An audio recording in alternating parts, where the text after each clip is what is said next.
Le nom de notre personnage principal est Michael, qui était un étudiant ordinaire jusqu'à ce que le monde soit envahi par les zombies il y a 20 ans. Durant toutes les dernières années de sa vie, il n'a fait qu'essayer de survivre dans un nouvel environnement plein de dangers. Au fil des années, son esprit a commencé à s'effondrer lorsqu'il a réalisé qu'il ne pourrait pas rencontrer sa famille, qu'il avait abandonnée pour survivre dans ce monde difficile. Étant au seuil de la mort, il n'en avait pas peur car il comprenait que toute son existence n'avait aucun sens. Dans le feu de l'action, il a finalement trouvé la paix. Mais par un miracle inhabituel, il s'est retrouvé dans la chambre de ses enfants, supposant que sa vie défilait devant ses yeux.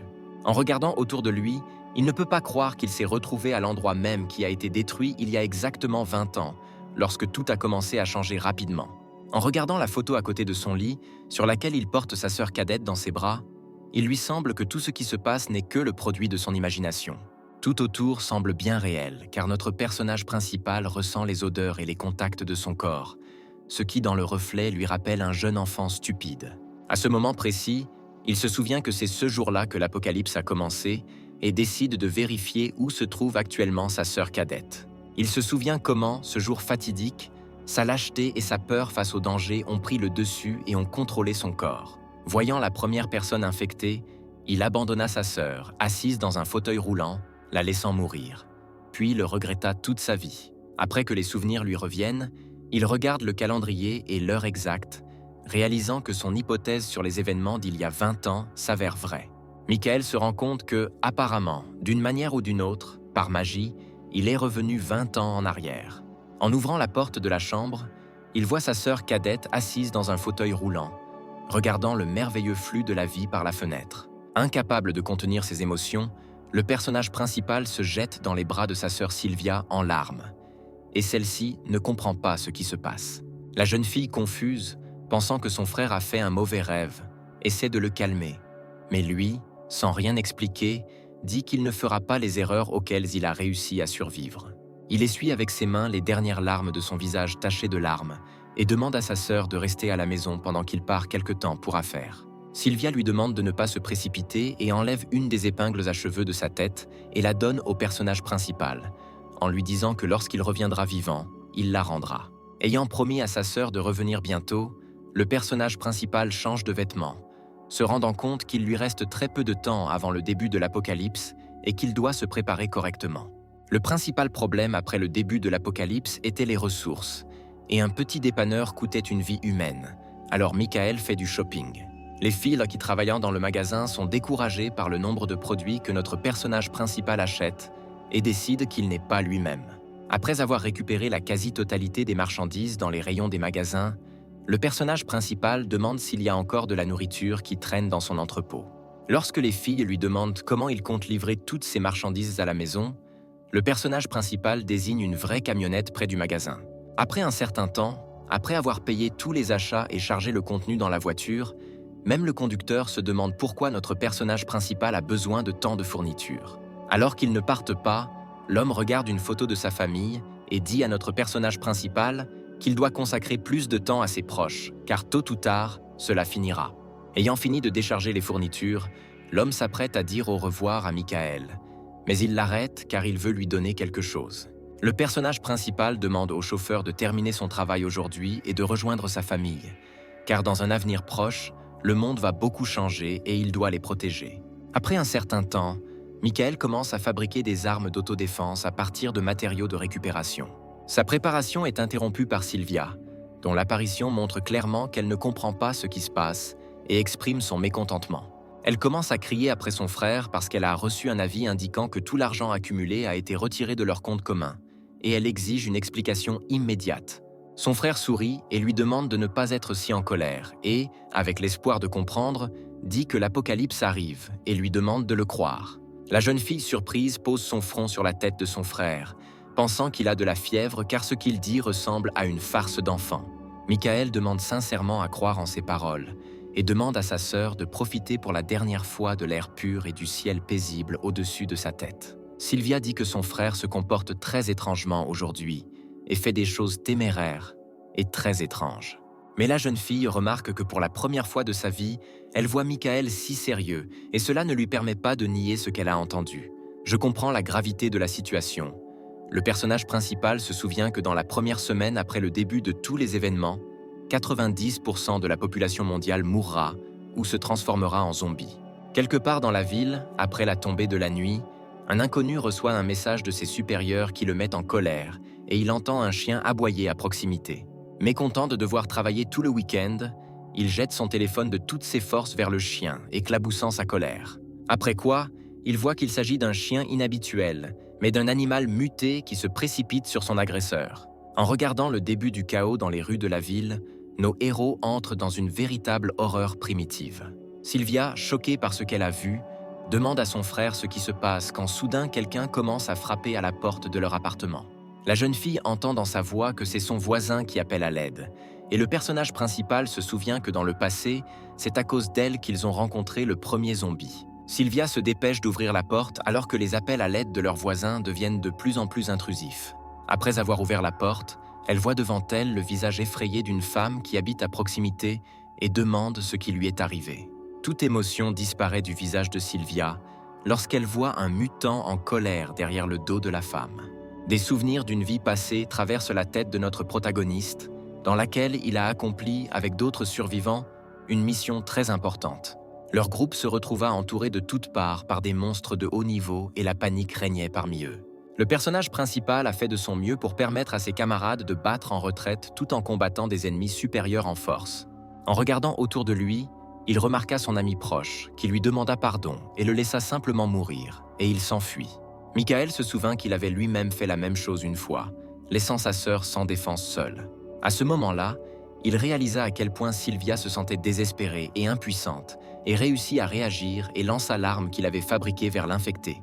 Michael a demandé à sa sœur de fermer les yeux, lui promettant qu'il la protégerait à tout prix et que tout irait bien pour eux. Il demande à Sylvia de rester sur place et voit comment le zombie avec un bâton qui sort du crâne se précipite à nouveau dans l'attaque dans l'espoir de déchirer les gens pathétiques.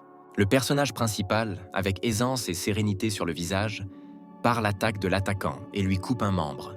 Il comprend que devant lui se trouve désormais le premier niveau le plus bas de zombies apparu au tout début de l'apocalypse et qu'ils n'ont pas d'intelligence. Sans aucun problème, avec quelques mouvements ultra rapides, il s'occupe des infectés grâce à ses nombreuses années d'expérience. Après avoir vaincu l'ennemi, Sylvia tire sur l'ourlet de sa veste, demandant à son frère d'arrêter et d'arrêter de se battre. Michael embrasse sa sœur en lui disant que tout est fini et que tout ira bien pour elle, après quoi il commence à regarder autour de lui parce qu'il entend la voix de quelqu'un. Sa sœur, ne comprenant pas ce qui arrive à son frère, essaie de l'aider.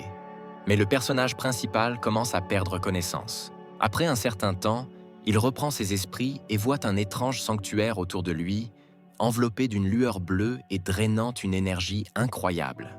Quelques instants plus tard, les statues situées dans le cercle du sanctuaire lancent de puissants faisceaux d'énergie depuis leurs yeux vers notre héros. La tête de notre personnage principal commence à se diviser à cause de l'énorme quantité d'informations entrant dans son cerveau, et il voit des fenêtres d'informations apparaître devant ses yeux. Son corps commence à changer rapidement, et la voix du système dans sa tête dit qu'une restructuration et une étude des gènes sont en cours. Ayant terminé la transformation du personnage principal, il informe que la reconnaissance du propriétaire du système est terminée et qu'il se retrouve dans un corps changé. Michael sent son corps rempli d'énergie vitale et des fenêtres contextuelles dans sa tête lui indiquent qu'il peut s'améliorer et améliorer ses compétences. Il comprend que pour se développer, il doit payer des points d'évolution, qu'il devra gagner en tuant diverses personnes infectées.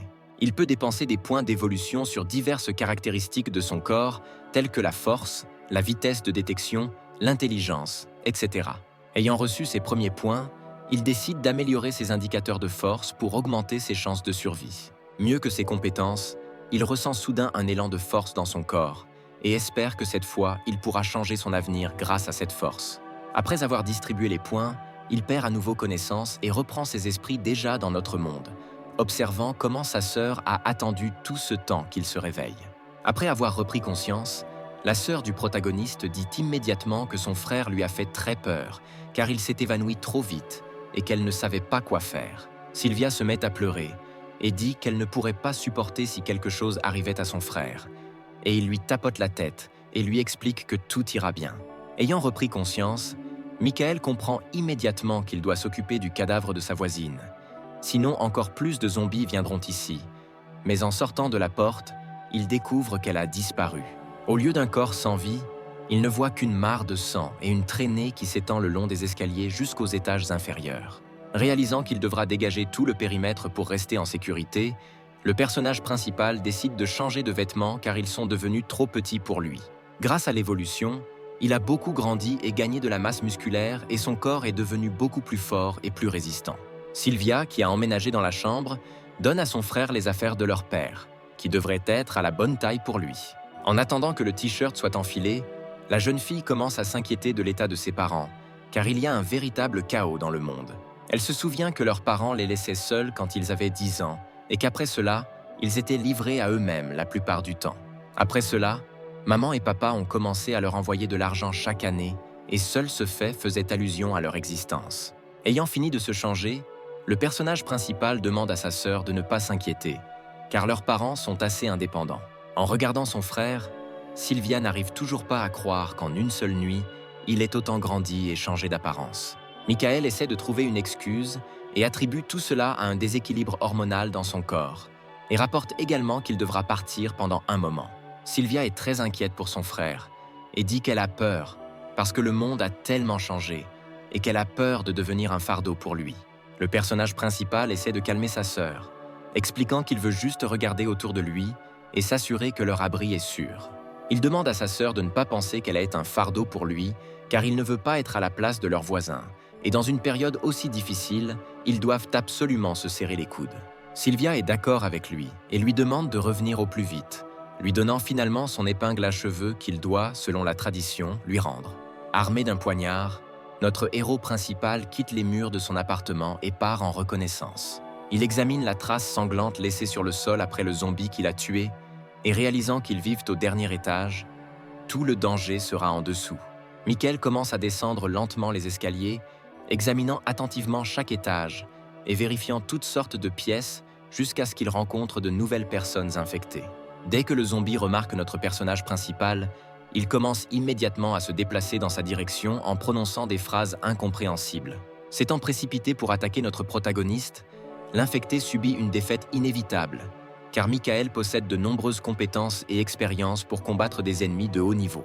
Le menu contextuel informe le personnage principal que pour chaque zombie d'entrée de gamme, il reçoit un point d'évolution. En regardant également la fenêtre d'amélioration, il voit que pour améliorer différentes compétences, différents nombres de points d'évolution sont nécessaires, et pour augmenter la même puissance, il lui faut 6 points.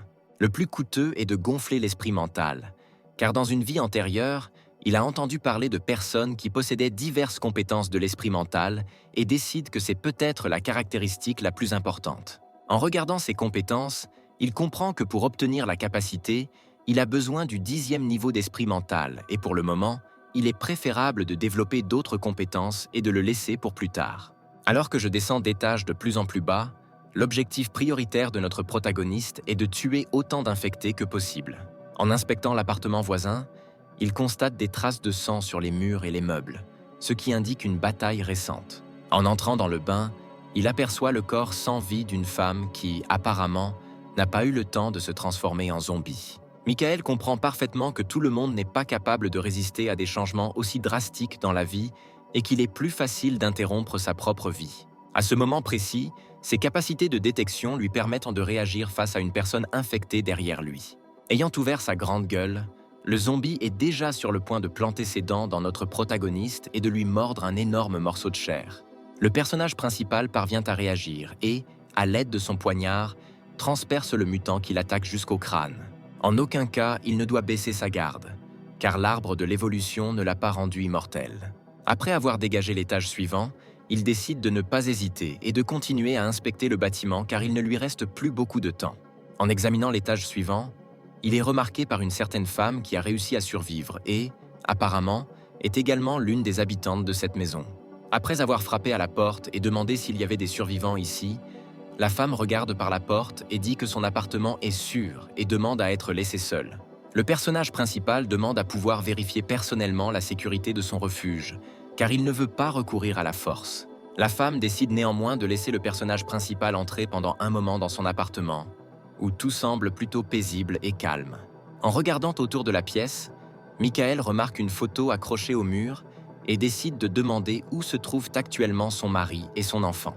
La femme répond que son fils est à l'école et que son mari est allé à sa rencontre et qu'ils ne sont toujours pas revenus et qu'elle est très inquiète pour eux. Après quoi, elle lui demande de quitter son appartement car elle a très peur et dès que notre personnage principal s'apprête à partir, il entend des bruits étranges venant de la chambre. Il décide immédiatement de vérifier la cause exacte du bruit et une femme avec un air effrayé essaie de l'arrêter en lui disant qu'il n'y a personne d'autre ici. Michael commence à ouvrir la porte à l'arrière de laquelle on peut voir du sang et la femme fait de son mieux pour l'arrêter. En entrant dans la pièce, il aperçoit une petite silhouette d'homme tenant un cadavre ensanglanté à la main. Cette image effrayante, apparemment, est le fils de la même femme qui s'est transformé en zombie. Avec un sourire fou, il demande à jouer avec lui. À cette même seconde, le personnage principal parvient à réagir au fait que la femme qui se tient derrière lui tente de l'attaquer. Ayant esquivé l'attaque, il ne comprend pas ce qui se passe, demande pourquoi elle se comporte ainsi et pourquoi elle a décidé de cacher la présence des infectés. Sans attendre de réponse, le garçon l'attaque immédiatement, ce qui surprend Michael de la rapidité avec laquelle les enfants zombies sont. Utilisant son nouveau corps, le personnage principal tombe sur le dos et d'un puissant mouvement de jambes jette le corps de l'attaquant. La femme qu'il a rencontrée se place immédiatement entre eux deux, disant qu'elle ne permettra pas que son fils soit touché ou blessé. Michael lui demande de reprendre ses esprits car ce n'est plus son fils, mais des zombies qui mangent les gens et si elle continue à le protéger, elle sera en grave danger. La femme commence à avoir une panique hystérique et dit qu'elle n'y croit pas parce que c'est son garçon bien-aimé et qu'il est juste un peu malade et qu'elle doit... Le personnage principal fait de son mieux pour convaincre la femme et aussi pour l'avertir qu'elle doit s'évader. Mais toutes ces tentatives sont vaines et quelques instants plus tard, son corps est transpercé par un coup puissant et des éclaboussures de sang se répandent partout. L'enfant commence à manger le corps de sa mère et Michael se précipite immédiatement à son secours dans l'espoir de sauver la pauvre femme. Allongée sur le sol en sang, elle parvient au dernier moment à attraper le personnage principal par la jambe et même au seuil de la mort.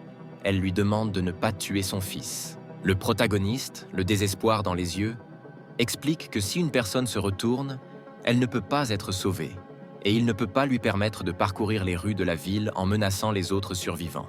Vivant le dernier moment de sa vie, une femme relâche son emprise et continue d'affirmer le contraire jusqu'au bout. Le personnage principal s'occupe de son fils d'un seul coup de poignard et des éclaboussures de sang se dispersent dans toute la pièce.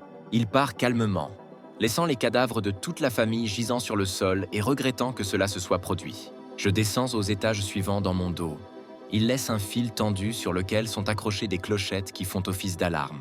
Une fois à l'étage suivant, il voit devant lui un énorme homme musclé qui, dans la vie ordinaire, était préparateur physique. L'infecté de taille colossale se précipite immédiatement pour attaquer notre protagoniste, tenant un énorme haltère de fer à deux mains. Michael parvient à éviter le coup. Mais la force avec laquelle ce zombie attaque est vraiment impressionnante, car plus une personne était forte avant l'infection, plus le danger qu'elle représente sous forme de zombie est grand. Ne permettant pas au personnage principal de respirer, le zombie lance immédiatement un haltère en fer dans sa direction, que Michael parvient également à esquiver et à sauter vers la porte derrière lui. Après l'atterrissage, une puissante explosion se fait entendre alors qu'un autre mutant très puissant apparaît de l'appartement derrière lui. Son apparition surprend clairement notre protagoniste et il parvient à recevoir plusieurs blessures. En plus du puissant dresseur de zombies, doté d'une force incroyable, il affronte un animal zombifié qui ressemble à un énorme chien. Il se précipite immédiatement pour attaquer le personnage principal, mais Michael parvient au dernier moment à parer l'attaque, se retrouvant au bord de la mort. Le chien zombie parvient quand même à toucher notre protagoniste et quelques gouttes de sang commencent à couler sur le sol. Il survole les escaliers, attirant l'attention de toutes les personnes mutées à proximité à l'intérieur du bâtiment. Michael comprend que la situation dans laquelle il se trouve est très difficile, et en plus de 2 fortement infectés, il a attiré l'attention d'un grand nombre de petits individus. La gravité de la situation est renforcée par le fait qu'il avait déjà reçu un assez grand nombre de blessures. L'énorme dresseur de zombies ne lui permet pas de reprendre son souffle et continue d'attaquer avec une force incroyable, détruisant tout autour de lui. Le personnage principal parvient toujours à contre-attaquer l'attaquant, délivrant un puissant coup longitudinal sur tout le corps du zombie. Les blessures reçues ne suffisent même pas à déséquilibrer le zombie, et il continue d'attaquer avec encore plus de fureur. La situation est également aggravée par le zombie, Une bête qui complète les attaques par sa vitesse et ses dents aussi tranchantes qu'une lame de couteau. Michael décide de se regrouper et de se retirer pendant un moment pour élaborer un meilleur plan pour les combattre. En descendant les escaliers, il tombe sur des zombies de bas niveau qui ont été attirés par son sang et se sont mis en travers de son chemin. Il se retrouve coincé dans un étau où d'un côté son chemin est bloqué par une foule d'infectés et de derrière, il est attaqué par deux puissants adversaires. Le protagoniste décide d'aller de l'avant car il n'a pas d'autres options pour sortir de cette situation. Il commence à affronter des zombies de bas niveau à une vitesse très rapide, essayant de se frayer un chemin pour battre en retraite. Un énorme dresseur de zombies lance un énorme haltère en métal vers notre personnage principal, qui renverse tout sur son passage. Après quoi, il regarde autour de lui dans l'espoir de retrouver le corps sans vie de Michael, mais ne trouve que les cadavres de ses collègues, sans comprendre où il a disparu. Pendant ce temps, le personnage principal parvient à se cacher dans le chaos dans l'appartement le plus proche, qui appartenait apparemment à un joueur. En essayant de reprendre son souffle, le personnage principal essaie de comprendre pourquoi les infectés se développent si rapidement, car leur force a déjà dépassé la première étape de l'apocalypse. Tandis qu'il réfléchissait au fait que l'évolution des personnes infectées se déroulait à une vitesse incroyable, ses adversaires ratissaient déjà avec force l'appartement dans lequel il se cachait. Un énorme entraîneur de fitness zombie trouve notre protagoniste, qui se cache derrière le dossier du canapé depuis tout ce temps. Sans perdre de temps à réfléchir, il attaque immédiatement le personnage principal qui, à son tour, tente de se protéger du coup en prenant toute l'énergie sur lui. L'énergie de l'impact s'avère si puissante que le corps de Michael traverse plusieurs murs de béton et se retrouve dans la pièce voisine. Pendant un certain temps, il perd connaissance et, noyé dans le vide, se rend compte que même après sa renaissance, il reste toujours une personne sans valeur et faible, incapable de changer quoi que ce soit. Allongé dans un tas de décombres de béton, le bruit des cloches déchirantes qu'il a laissées aux étages supérieurs le fait reprendre conscience. Il se souvient immédiatement de sa sœur cadette, qu'il avait promis de protéger à tout prix, et cette pensée lui donne de la force. Michael décide de dépenser immédiatement les points dont il dispose pour augmenter sa vitesse et sa force, ce qui lui permet de se remettre sur pied. Il se précipite à son appartement le plus vite possible, détruisant d'un seul coup tous les infectés de bas niveau grâce aux améliorations qu'il a reçues. À ce moment, Sylvia entend des bruits étranges devant la porte et espère que c'est son frère et décide d'ouvrir la porte. Pendant ce temps, deux personnes infectées se trouvent dehors, sur les corps desquels la lumière de l'appartement de nos héros commence à briller. Mais Michael se précipite déjà à son secours. Dans un instant, après s'être occupé du zombie, il se dirige vers la porte et demande à sa sœur si tout va bien pour elle, lui demandant de ne pas s'inquiéter car il va bien. Pendant ce temps, un couple de puissants infectés ont déjà réussi à rejoindre leur refuge, et ils demandent à Sylvia de fermer la porte et de ne l'ouvrir à personne à tout prix.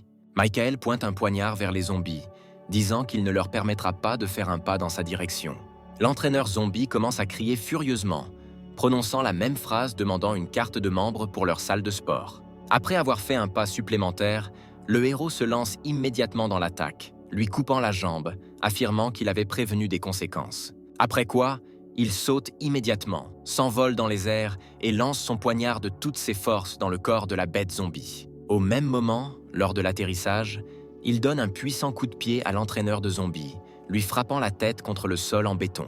Le personnage principal se dépêche de rendre son arme en la retirant du corps du chien, et à ce moment-là, le dresseur de zombies tente à nouveau de l'attaquer, bien qu'il se déplace beaucoup plus lentement. L'augmentation des caractéristiques en augmentant les compétences permet à Michael de couper le corps du mutant en petits morceaux en effectuant plusieurs attaques puissantes. Notre protagoniste sort victorieux de cette bataille, et comme ces zombies se sont avérés être d'un niveau supérieur, il reçoit plus de points pour eux. Il note également qu'il reste très peu de temps avant la folle évolution des zombies, et que, si tout continue d'avancer à une telle vitesse, il doit s'adapter au plus vite. Après un certain temps, Michael finit de vérifier tous les étages de sa maison, la débarrassant complètement des personnes infectées. Après une nuit aussi épuisante, il rentre chez lui et décide de prendre une douche tout en distribuant les points de compétences accumulés. Le personnage principal décide de développer ses compétences de manière égale, en investissant petit à petit dans chaque ligne de compétences disponible. Le soir du même jour, après s'être un peu reposé, il décide de vérifier comment se sent sa sœur et de lui parler un peu de ce qui s'est passé. Sylvia dit qu'elle a regardé les informations selon lesquelles des zombies sont apparus partout dans le monde, mais les autorités assurent qu'ils peuvent tout à fait s'en sortir. Michael promet qu'ils seront certainement capables de s'en sortir complètement, car même en cas d'échec, il sera toujours là et protégera certainement sa sœur. Sylvia dit qu'aujourd'hui, elle avait très peur parce qu'elle craignait que son frère ne revienne pas. Si elle avait pu marcher, elle aurait fait tout son possible pour faciliter leur survie. Le personnage principal essaie de remonter le moral de sa sœur en lui disant qu'elle pourra certainement se remettre sur pied. Et elle, à son tour, demande de ne pas avoir pitié d'elle car c'est impossible. En réfléchissant à tout ce qui s'est passé, Michael espère qu'il y a une chance de guérir sa sœur, car aujourd'hui va commencer la pluie de météores, qui est devenue un tournant après le début de l'apocalypse. Après un certain temps, un grand nombre de météorites commencent à tomber du ciel, et Michael se souvient que dans sa vie passée, cela avait provoqué la première évolution des zombies. À l'intérieur de ces météorites se trouvent des noyaux spéciaux qui peuvent renforcer à la fois les zombies et les gens ordinaires. S'il parvient à les obtenir en quantité suffisante, il changera le monde. Avec sa sœur, il regarde depuis le toit de la maison une pluie de météores commencer à tout détruire autour, transformant notre civilisation en ruines de pierre. À un moment donné, l'une des météorites tombe juste à côté de la maison de nos personnages principaux, ce qui aurait bien pu mettre fin à leur jour. En regardant la carte, Michael se rend compte qu'il est tombé à une courte distance de leur maison et que grâce à sa vitesse, il peut y arriver en 1 heure. Le personnage principal décide de faire quelques préparatifs et le lendemain matin se rend sur le site de la chute de la météorite pour récupérer le noyau et tenter de guérir sa sœur. Un sourire apparaît sur son visage car il commence à croire qu'une petite lueur d'espoir est apparue dans leur vie pour au moins un avenir brillant et éphémère. Au lendemain du jour où les météorites ont criblé tous les fruits de la civilisation de notre monde, une immense brume poussiéreuse recouvre la ville. À ce moment-là, Sylvia se rend compte que son frère veut sortir de la maison et tente de l'en dissuader en lui disant que ce n'est pas sécuritaire. Michael explique qu'il sort pour une question très importante et qu'il le fait pour elle et pour toute l'humanité. Sa sœur, avec une expression mécontente sur le visage, lui demande de ne pas en parler car elle préférerait que son frère soit sain et sauf en échange de la capacité de marcher. Le personnage principal demande pardon et dit que la confusion est totale, laissant finalement à sa sœur un talkie-walkie grâce auquel ils peuvent rester en contact. En descendant l'ascenseur jusqu'au premier étage, le protagoniste est légèrement bouleversé, réalisant qu'il aurait pu offenser sa sœur bien-aimée. Ses pensées sont interrompues par Sylvia, qui décide de vérifier si le talkie-walkie fonctionne et demande pardon pour son comportement, affirmant qu'elle comprend que tout cela est fait pour elle. Une fois au premier étage, Michael demande pardon et dit qu'il doit y aller et demande à sa sœur de ne pas aller nulle part jusqu'à son arrivée. Finalement, la jeune fille lui dit de vérifier ses poches, dans lesquelles elle lui a laissé son épingle à cheveux, qu'il devra lui rendre à son retour. Michael quitte les murs de sa maison, promettant de revenir avant la tombée de la nuit, et commence à se diriger vers la météorite tombée, évitant ainsi les collisions inutiles avec les infectés. En ce moment, dans la ville, un groupe de dit qu'il est nécessaire de donner de nouvelles instructions aux soldats et de continuer à nettoyer la ville. Megan leur ordonne de continuer à patrouiller dans la zone et de s'assurer de ne manquer aucune personne infectée. Au même moment, leur conversation est interrompue par un homme assis à table, qui se lève d'un bond et demande à la femme de les accompagner immédiatement à l'entreprise. Megan l'attrape par la chemise, lui expliquant qu'elle est une policière, pas son garde du corps personnel, et que si sa vie lui est chère, il doit écouter tout ce qu'elle ordonne. Le regardant avec un regard effrayant, la jeune fille lui demande d'exprimer toutes les plaintes qui ne lui conviennent pas dans les circonstances actuelles. Effrayé par la pression de Megan, l'homme ne trouve rien de mieux que d'accepter et d'arrêter d'être nerveux. Laissant seuls les hommes en veste, le commandant demande à Lina de contacter M. Leonardo, qui a besoin de lui transmettre quelques informations. Au même moment, le deuxième homme assis à la table regarde Megan avec colère, lui promettant qu'un jour, il aura ce chat féroce. Après avoir contacté M. Leonardo, Megan rapporte que tous les zombies de la zone ont disparu quelque part, et cela est probablement dû à la pluie de météores d'hier, et pour l'instant, ils continueront à patrouiller. Pendant ce temps, Michael se dirige vers le cratère laissé par la météorite, essayant de minimiser les collisions avec les infectés afin de ne pas attirer inutilement l'attention. Après un certain temps, il se retrouve au cratère même d'où émane une énorme quantité d'énergie noire. Le personnage principal décide de ne pas tirer de conclusions hâtives et d'explorer les environs en grimpant sur le gratte-ciel le plus proche. Il voit qu'au centre du cratère se trouve un fragment de météorite, émettant une énorme quantité d'énergie, et dans une vie antérieure, il ne l'avait jamais vu vivant. Aussi, près d'une des parois du cratère, il remarque un zombie qui tente de sortir et qui n'est pas du tout intéressé à absorber le fragment. Michael comprend que le temps commence à se rapprocher du coucher du soleil. S'il tarde, le zombie peut absorber l'énergie et cela deviendra un très gros problème pour lui. Le personnage principal prend la décision, grâce à sa rapidité, de ne pas entrer en confrontation, de simplement ramasser le fragment et de s'enfuir. Une fois arrivé au cratère, il se précipite vers le zombie dans l'espoir de l'attraper par surprise et de l'achever rapidement. En frappant le corps d'une personne infectée, son arme artisanale se brise comme si elle était en verre, et la peau du zombie s'avère aussi solide que l'acier. La fille zombie se tourne vers notre personnage principal et le salue, et son apparence indique clairement qu'elle n'est clairement pas un individu faible. Michael parvient à remarquer ses globes oculaires noirs et ses pupilles dorées, ainsi que ses tatouages sur tout son corps, et conclut que devant lui se trouve un zombie indigène.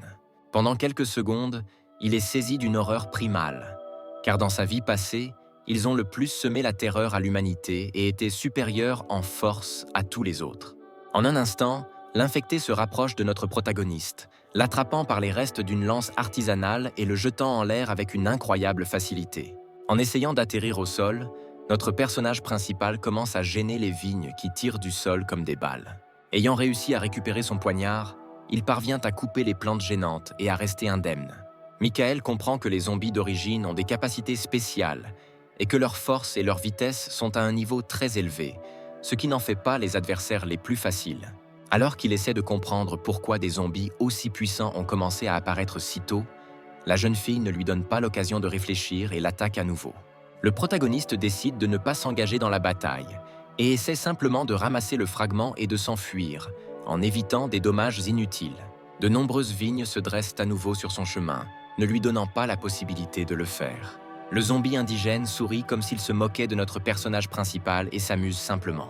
La rapidité de ses compétences ne laisse pas à notre protagoniste la moindre seconde pour réfléchir et prendre des décisions, et il doit se défendre tout le temps. Leurs pouvoirs à ce moment-là sont à des niveaux complètement différents, et même en essayant de se défendre, Michael subit toujours beaucoup de dégâts. Conscient de la tristesse de sa situation, il comprend que les événements se développent beaucoup plus rapidement que dans sa vie antérieure, et que, apparemment, l'histoire est en train de changer. Au même moment, Michael remarque comment un fragment de météorite et un zombie sont reliés par un fil d'énergie invisible. Il suggère que le zombie indigène, comme tous les autres, est né de ces fragments et agit comme ses protecteurs. Le personnage principal suppose que dans ce cas, la femme infectée ne pourra pas s'éloigner du fragment et décide de rompre la distance avec elle en dépassant le cratère. La fille zombie essaie d'arrêter le protagoniste avec un sarment de vigne, mais il parvient à se défendre et à les couper en morceaux. Se trouvant hors de sa portée, Michael parvient à reprendre son souffle pendant un moment et à décider quoi faire ensuite. Il décide de se réfugier dans un bâtiment voisin et de l'utiliser comme abri temporaire pour se regrouper et élaborer un nouveau plan. Il sort un flacon en verre rouge de son sac à dos et décide d'un plan ambitieux, affirmant qu'il aura besoin du sang d'un mort. Après un certain temps, il conduit une moto à la tête d'une énorme horde de personnes infectées qu'il a réussi à attirer de toute la région. Se retrouvant près du cratère où se trouve le spécimen original, il jette un tube à essai rempli de sang en l'air, mettant ainsi son plan à exécution. Le personnage principal parvient à casser le tube à essai et tout son contenu tombe sous une pluie sanglante. Son plan était d'utiliser le sang du mort comme appât pour un grand nombre de zombies de bas niveau que le zombie d'origine devrait combattre. Une telle impudence et un tel plan insidieux exaspèrent la femelle, et elle commence à attaquer tout ce qui tente de lui faire du mal avec encore plus de rapidité et de fureur. Michael commence à observer tout ce qui se passe de loin et espère que son plan aura au moins un certain effet. Même avec une incroyable supériorité en force, le zombie d'origine ne peut pas faire face aussi rapidement à la horde d'infectés qui l'attaque, et il l'écrase simplement avec le nombre. La présence d'intelligence chez le zombie d'origine lui permet de sortir d'une situation aussi difficile et d'utiliser sa vigne pour s'envoler dans les airs. Étant hors de portée des zombies ordinaires de bas niveau, elle commence à les attaquer en toute sécurité.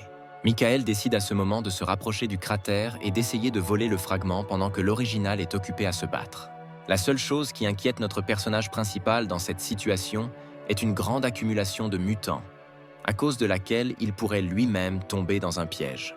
Le protagoniste comprend également qu'il ne peut pas retarder cette bataille, sinon le fragment aura le temps de restaurer l'énergie de la femelle et deviendra encore plus difficile.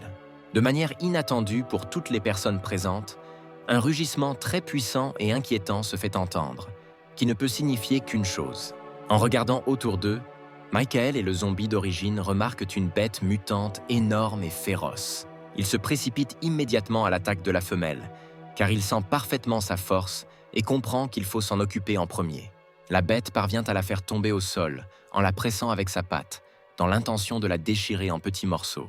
Le personnage principal se rend compte du caractère déplorable de la situation, mais comprend que l'animal a toutes les chances de sortir victorieux de ce combat. Mais en regardant sa fourrure, il comprend qu'il va bientôt muter. Cela se produira si la bête mutée parvient à absorber un fragment de météorite, et dans ce cas, tenter de sortir victorieux de cette bataille sera inutile. Le zombie original, n'étant pas dans la position la plus avantageuse, parvient toujours à attaquer la bête à l'aide de sa force, en la jetant sur le côté. Le mutant n'aime clairement pas cela, et, avec une rage animale encore plus grande qui lui est inhérente, se précipite pour attaquer les zombies. Sans avoir le temps de réagir et de suivre la vitesse de réaction de la bête infectée, il parvient quand même à enfoncer ses dents acérées comme un couteau dans le corps de la femelle. Michael comprend que la situation prend une tournure très inattendue et se prépare déjà à empêcher la bête de terminer ce qu'il a commencé, car si celle d'origine perd, la situation deviendra encore plus déplorable. Au dernier moment, le personnage principal décide toujours de s'arrêter, ne croyant pas qu'un adversaire aussi puissant et intelligent ait perdu si facilement. Au même instant, une fontaine de sang commence à jaillir de la gueule de la bête mutée, et les racines de la vigne transpercent son corps. Son corps s'élève haut dans le ciel, accroché aux branches acérées de la vigne, signifiant sa défaite dans cette bataille. Le personnage principal comprend que tout cela n'était qu'un plan du zombie d'origine pour l'attirer plus près de lui afin d'affronter deux adversaires d'un seul coup. La femelle commence à sourire et à féliciter notre personnage principal, en disant que le pathétique petit homme n'était pas assez simple pour croire à une telle astuce. Michael dit également qu'elle n'est pas l'adversaire le plus facile et qu'il devra travailler dur pour en sortir victorieux. Après quoi, il descend dans l'arène, provoquant la surprise de l'original, qui ne pensait pas qu'il viendrait personnellement vers elle pour mourir et perdre. La femelle décide de ne pas hésiter et tente immédiatement de l'attaquer avec ses racines, mais Michael parvient une nouvelle fois à se défendre. Il continue de repousser de nombreuses attaques à l'aide de la vigne et remarque que la bataille contre la bête infectée et un grand nombre de zombies de bas niveau a grandement épuisé celle d'origine. À sa limite, elle essaie de passer au corps à corps et d'attaquer Michael personnellement. Cet acte s'avère très imprudent, puisque le personnage principal parvient sans problème à couper la main de son agresseur d'un seul mouvement habile. Après cela, le zombie original est submergé par une rage animale et une incompréhension de la façon dont un être humain pathétique est capable d'une telle chose et promet de l'achever ici et maintenant. Le personnage principal s'avère assez surpris que la femelle ait encore la force de se battre, et pendant tout ce temps, elle n'a pas montré son maximum. En regardant autour de lui, il remarque que l'original commence à absorber l'énergie du fragment et, avec son aide, à restaurer ses blessures. Après quelques instants, elle prend une nouvelle forme, devenant semblable à une fleur de rose et devenant beaucoup plus forte. Sa vitesse et sa force sont multipliées par 100, et elle commence à essayer d'achever notre protagoniste. Michael comprend qu'avec le niveau de force actuel, il ne pourra en aucun cas vaincre un individu aussi puissant et tente à nouveau de s'échapper. Mais sa voie de fuite est bloquée par des branches de vigne. Le premier-né dit qu'une telle astuce ne fonctionnera pas 2 fois avec elle, et ici et maintenant, ils décideront lequel d'entre eux sera le plus fort.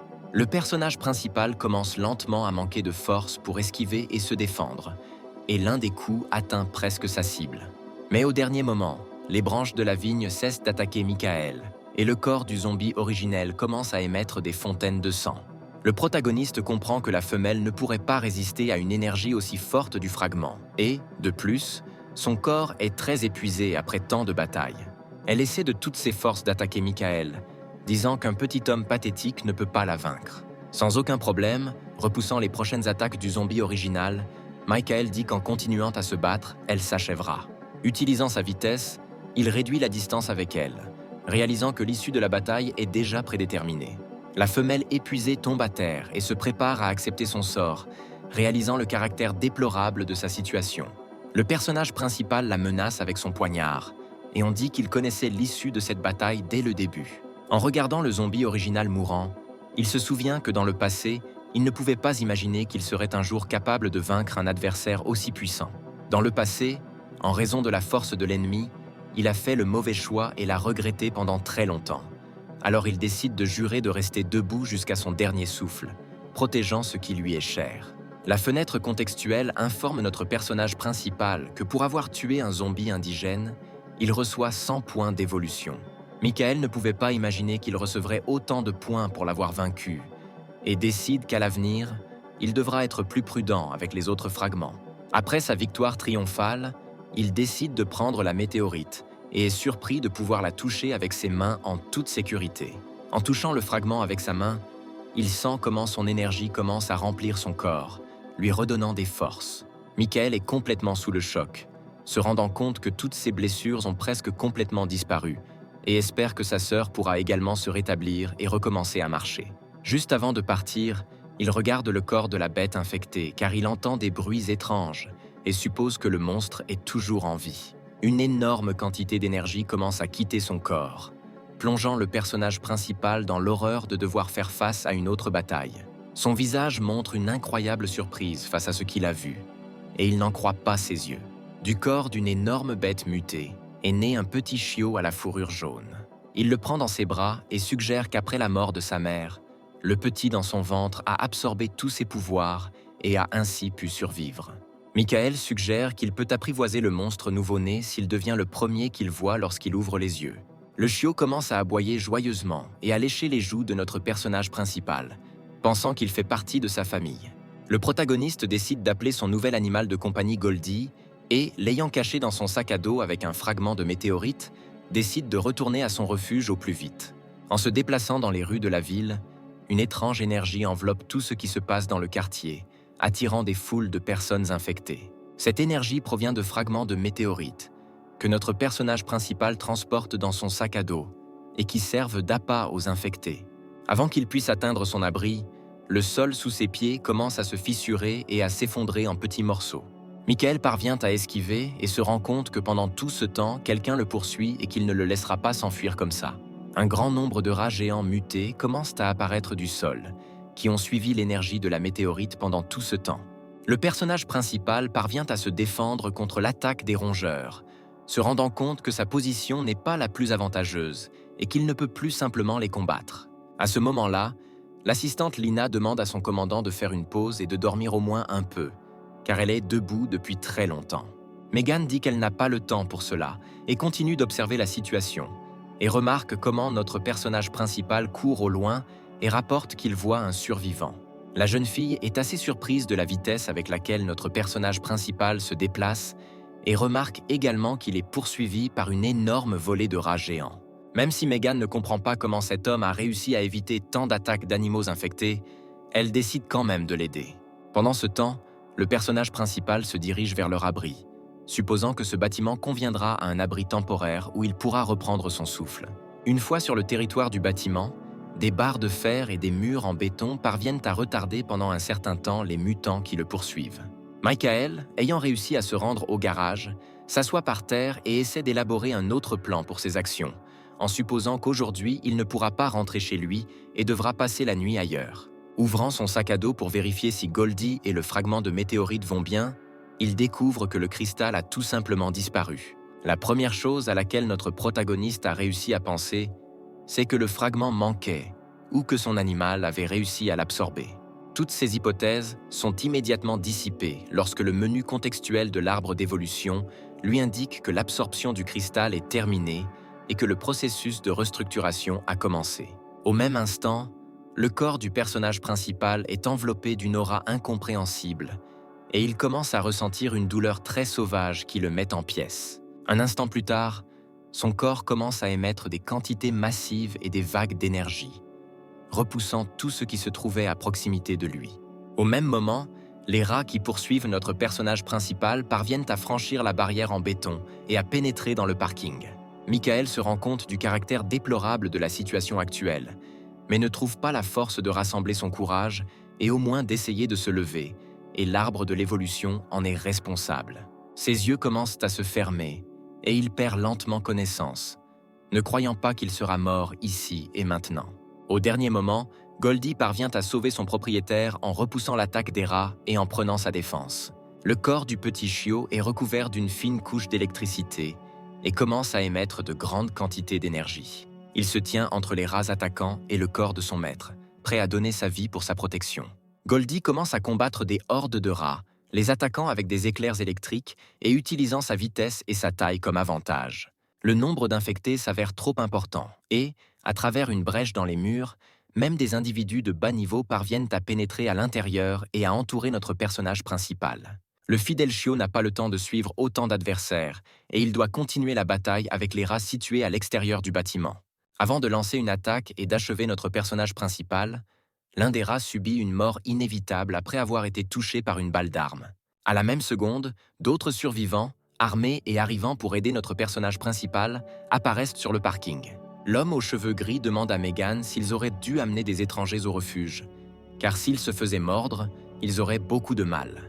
Le commandant répond qu'ils ne peuvent pas abandonner le survivant, qu'ils doivent l'isoler et l'observer. Les survivants parviennent à se réfugier à l'intérieur du bâtiment, tandis que Goldie reste dans la rue pour protéger l'abri des infectés qui l'attaquent. À ce moment, étant inconscient, Michael se réveille dans le sanctuaire de l'arbre de l'évolution, qui a sensiblement changé. Son corps commence à se couvrir de caillots d'énergie jaune, fusionnant en un seul avec l'ensemble des gènes qu'il possédait. Ce processus prend beaucoup de temps, mais à un moment donné, notre personnage principal reprend conscience. Pendant que Michael s'évanouissait, son fidèle compagnon passait tout ce temps à combattre des hordes de zombies. En ouvrant les yeux, notre personnage principal se rend compte que sa tête est en train de se fendre et il essaie de se souvenir de tous les événements qui lui sont arrivés avant de perdre connaissance. Megan, qui se trouve dans la même pièce que lui, pointe immédiatement une arme sur lui et lui ordonne de ne pas bouger et de répondre en premier à ses questions. Michael répond qu'il n'a pas le temps pour cela et qu'il doit s'occuper de toute urgence de choses qui sont plus prioritaires. La jeune fille est sur le point de dire au personnage principal qu'il ne partira pas quand il apparaît soudainement dans son dos. Le personnage principal parvient à désarmer Megan et à la jeter au sol, répondant qu'elle n'a pas assez de force pour l'arrêter. À la même seconde, tous les survivants entrent dans la pièce et demandent à Michael de ne pas bouger ni faire de mouvements brusques, sinon ils ouvriront le feu.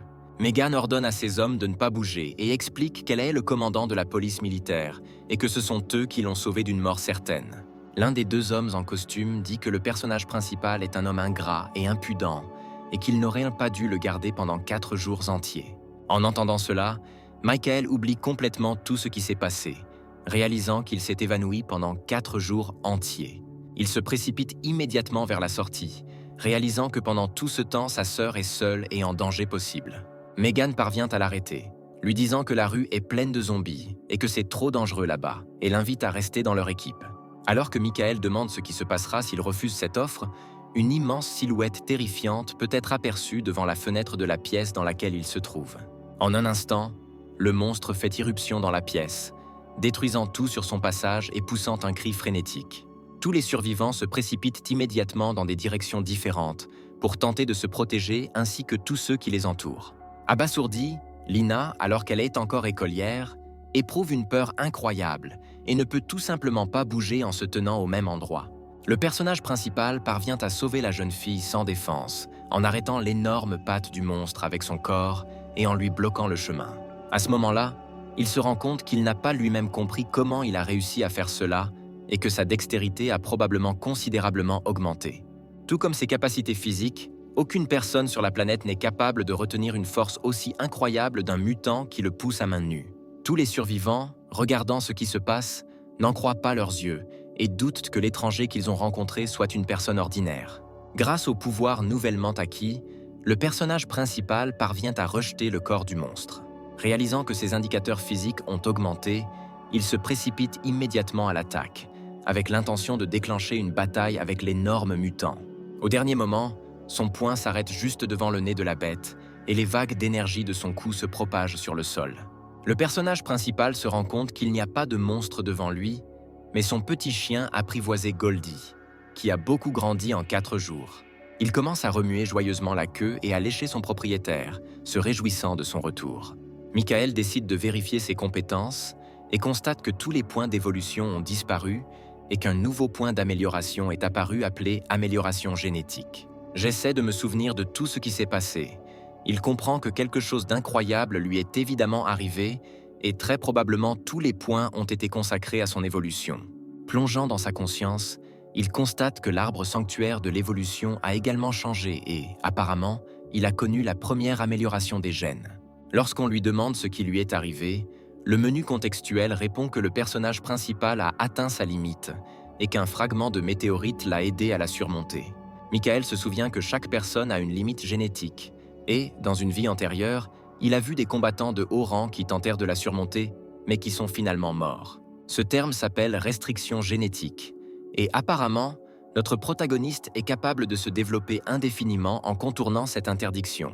Ayant réalisé ce qui lui est arrivé, Michael, chevauchant un chien, revient vers les survivants, à la fois surpris et très effrayé.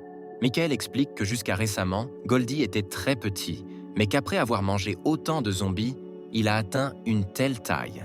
Megan, comme toutes les autres personnes présentes, ne comprend pas comment le monstre peut être son animal de compagnie. Le personnage principal dit que c'est une longue histoire et qu'il en parlera plus tard, mais il doit maintenant faire face à la foule de personnes infectées qui affluent ici. Remarquant un grand nombre de zombies à l'horizon, Megan se rend compte que leur force n'est pas suffisante pour résister à une telle horde. La fille dit qu'ils n'ont nulle part où aller et qu'ils ont pu trouver cet endroit après une semaine de recherche après le début de l'apocalypse et qu'ils n'ont pas d'autre endroit. Michael commence à s'échauffer et demande à la jeune fille de ne pas s'inquiéter, car il y a un abri militaire à 40 km d'ici et ils peuvent y aller. Le personnage principal leur demande d'attendre dans un endroit sûr pendant que lui seul s'occupe de tous les infectés, et Megan dit que ce n'est que de la folie. Michael demande à suivre ses instructions, puis part au combat sur son chien apprivoisé.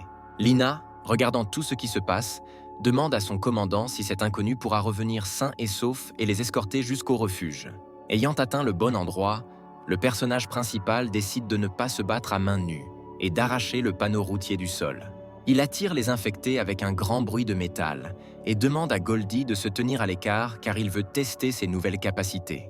Face à une foule d'infectés, il porte un coup puissant avec un panneau routier, détruisant un grand nombre de zombies de bas niveau en une seconde.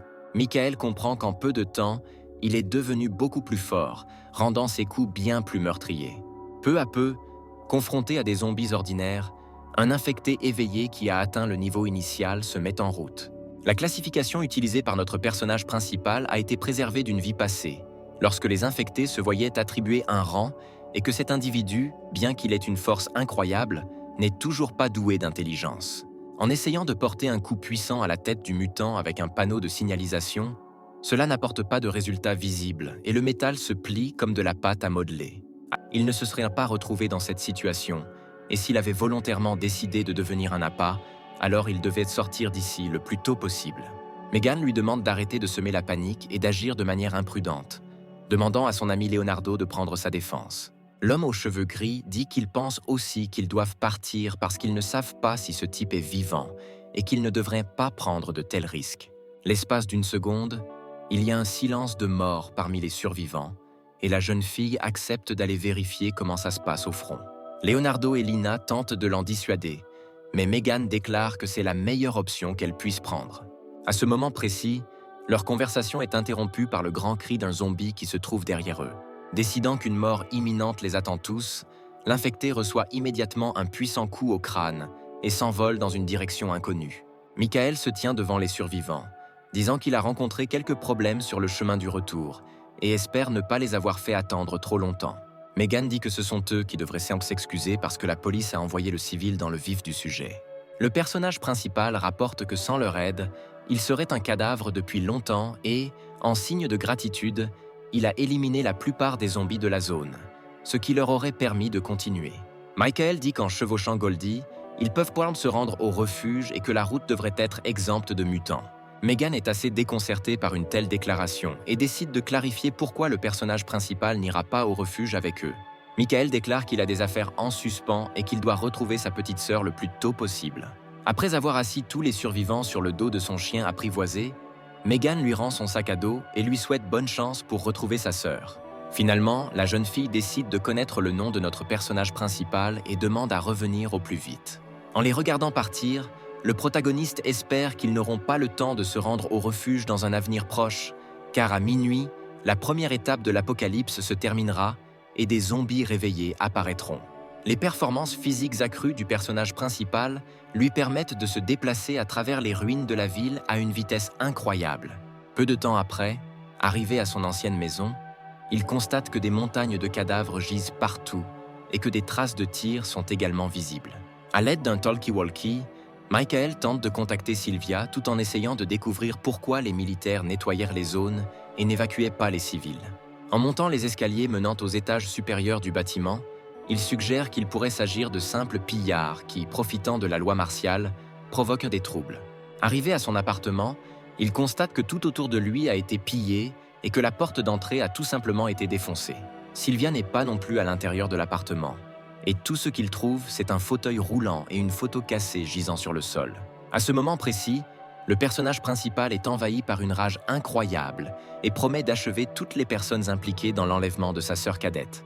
Le soir du même jour, un groupe de survivants parcourt la ville en voiture et tire sur les infectés qui se présentent à eux. À un moment donné, leur voiture, remplie à ras-bord de fournitures, se retrouve coincée dans une foule de zombies et le conducteur demande à son commandant quoi faire ensuite. Leur commandant s'avère être l'homme qui a kidnappé la sœur du protagoniste, et il dit qu'il a déjà indiqué à son oncle où ils se trouvaient et qu'ils seront bientôt emmenés.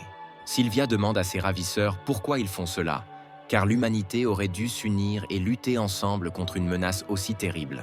L'homme sourit, disant qu'il n'a aucune envie de mourir pour les autres, et qu'il est maintenant temps d'utiliser la situation pour étendre son pouvoir. À ce moment précis, leur conversation est interrompue par Michael, qui atterrit sur le capot de leur voiture. Il attrape immédiatement l'un des tireurs qui défendent la voiture et le jette dans la foule désinfectée. Michael tient le corps de l'homme au-dessus d'une foule de personnes infectées, menaçant de le jeter pour qu'il soit mis en pièces par toute cette foule. Le ravisseur de sa sœur commence à demander pitié, disant qu'il fera tout ce que notre personnage principal voudra et exécutera tous ses ordres. Réalisant que la persuasion ne fonctionne pas pour notre protagoniste, ses supplications sont remplacées par l'agression et les menaces sévères. À ce moment, 2 hélicoptères apparaissent au-dessus des têtes de nos héros, qui seraient apparemment arrivés à l'appel de cet homme pour les sauver. L'homme se met à rire, pensant que le salut est proche, mais le personnage principal le laisse simplement partir et il tombe dans une foule d'infectés qui commencent à le manger. L'une des personnes arrivées en hélicoptère remarque tout ce qui se passe et demande à le mettre en relation avec le commandant Roger. Un homme rapporte que son neveu a été tué par un jeune inconnu et qu'une petite fille se trouve en sa compagnie. Le commandant Roger, qui était apparemment le même oncle qui a été menacé par l'homme assassiné, ordonne au personnage principal de nettoyer la zone. Le feu de 2 hélicoptères s'ouvre sur nos héros et Michael, tenant dans ses bras sa sœur sans défense, tente de trouver un abri. Ayant le temps de réagir au fait qu'ils ont été touchés par des tirs de missiles, il se dirige vers le bâtiment le plus proche pour y trouver un abri temporaire. Il parvient à courir à l'intérieur et à éviter un coup direct d'une arme aussi puissante et à sauver sa jeune sœur. Le personnage principal trouve une pièce sécurisée dans laquelle il laisse Sylvia et lui demande d'attendre ici jusqu'à ce qu'il comprenne complètement. La jeune fille comprend la gravité des circonstances actuelles et demande à son frère d'être très prudent et de revenir sain et sauf. Après quoi, Michael, laissant sa sœur en lieu sûr, retourne dans la rue pour s'occuper de 2 hélicoptères militaires. Sous le feu des tirs, il se rend compte que combattre au sol n'est pas très rentable et décide de battre en retraite. Les bruits des coups de feu ont attiré un grand nombre de zombies de toute la zone, rendant la voie de sortie très difficile. Grâce à ses compétences surhumaines, Michael parvient à percer la foule des mutants. Le commandant militaire à bord de l'un des hélicoptères qui observe la situation n'en croit pas ses yeux et suppose que ce type n'est pas une personne ordinaire.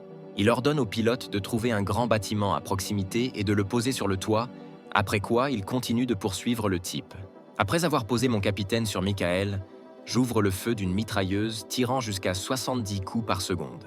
En voyant comment notre protagoniste parvient à esquiver la pluie de plomb, le mitrailleur n'arrive pas à y croire, car une personne ordinaire serait déjà un cadavre.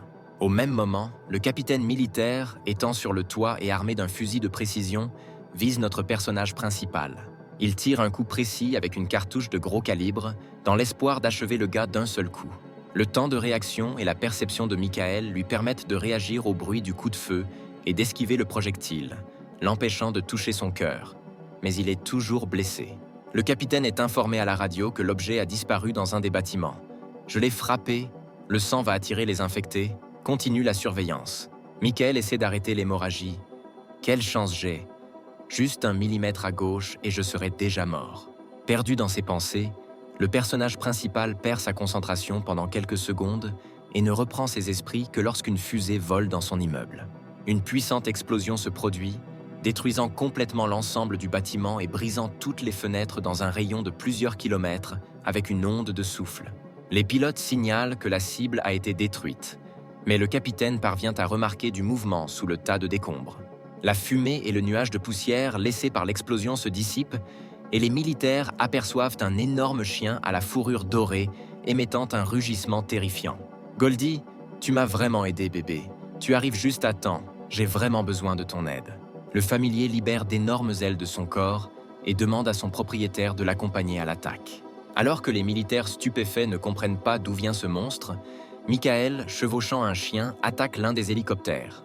À ce moment, le pilote du deuxième hélicoptère, regardant son collègue s'écraser, perd de vue nos héros.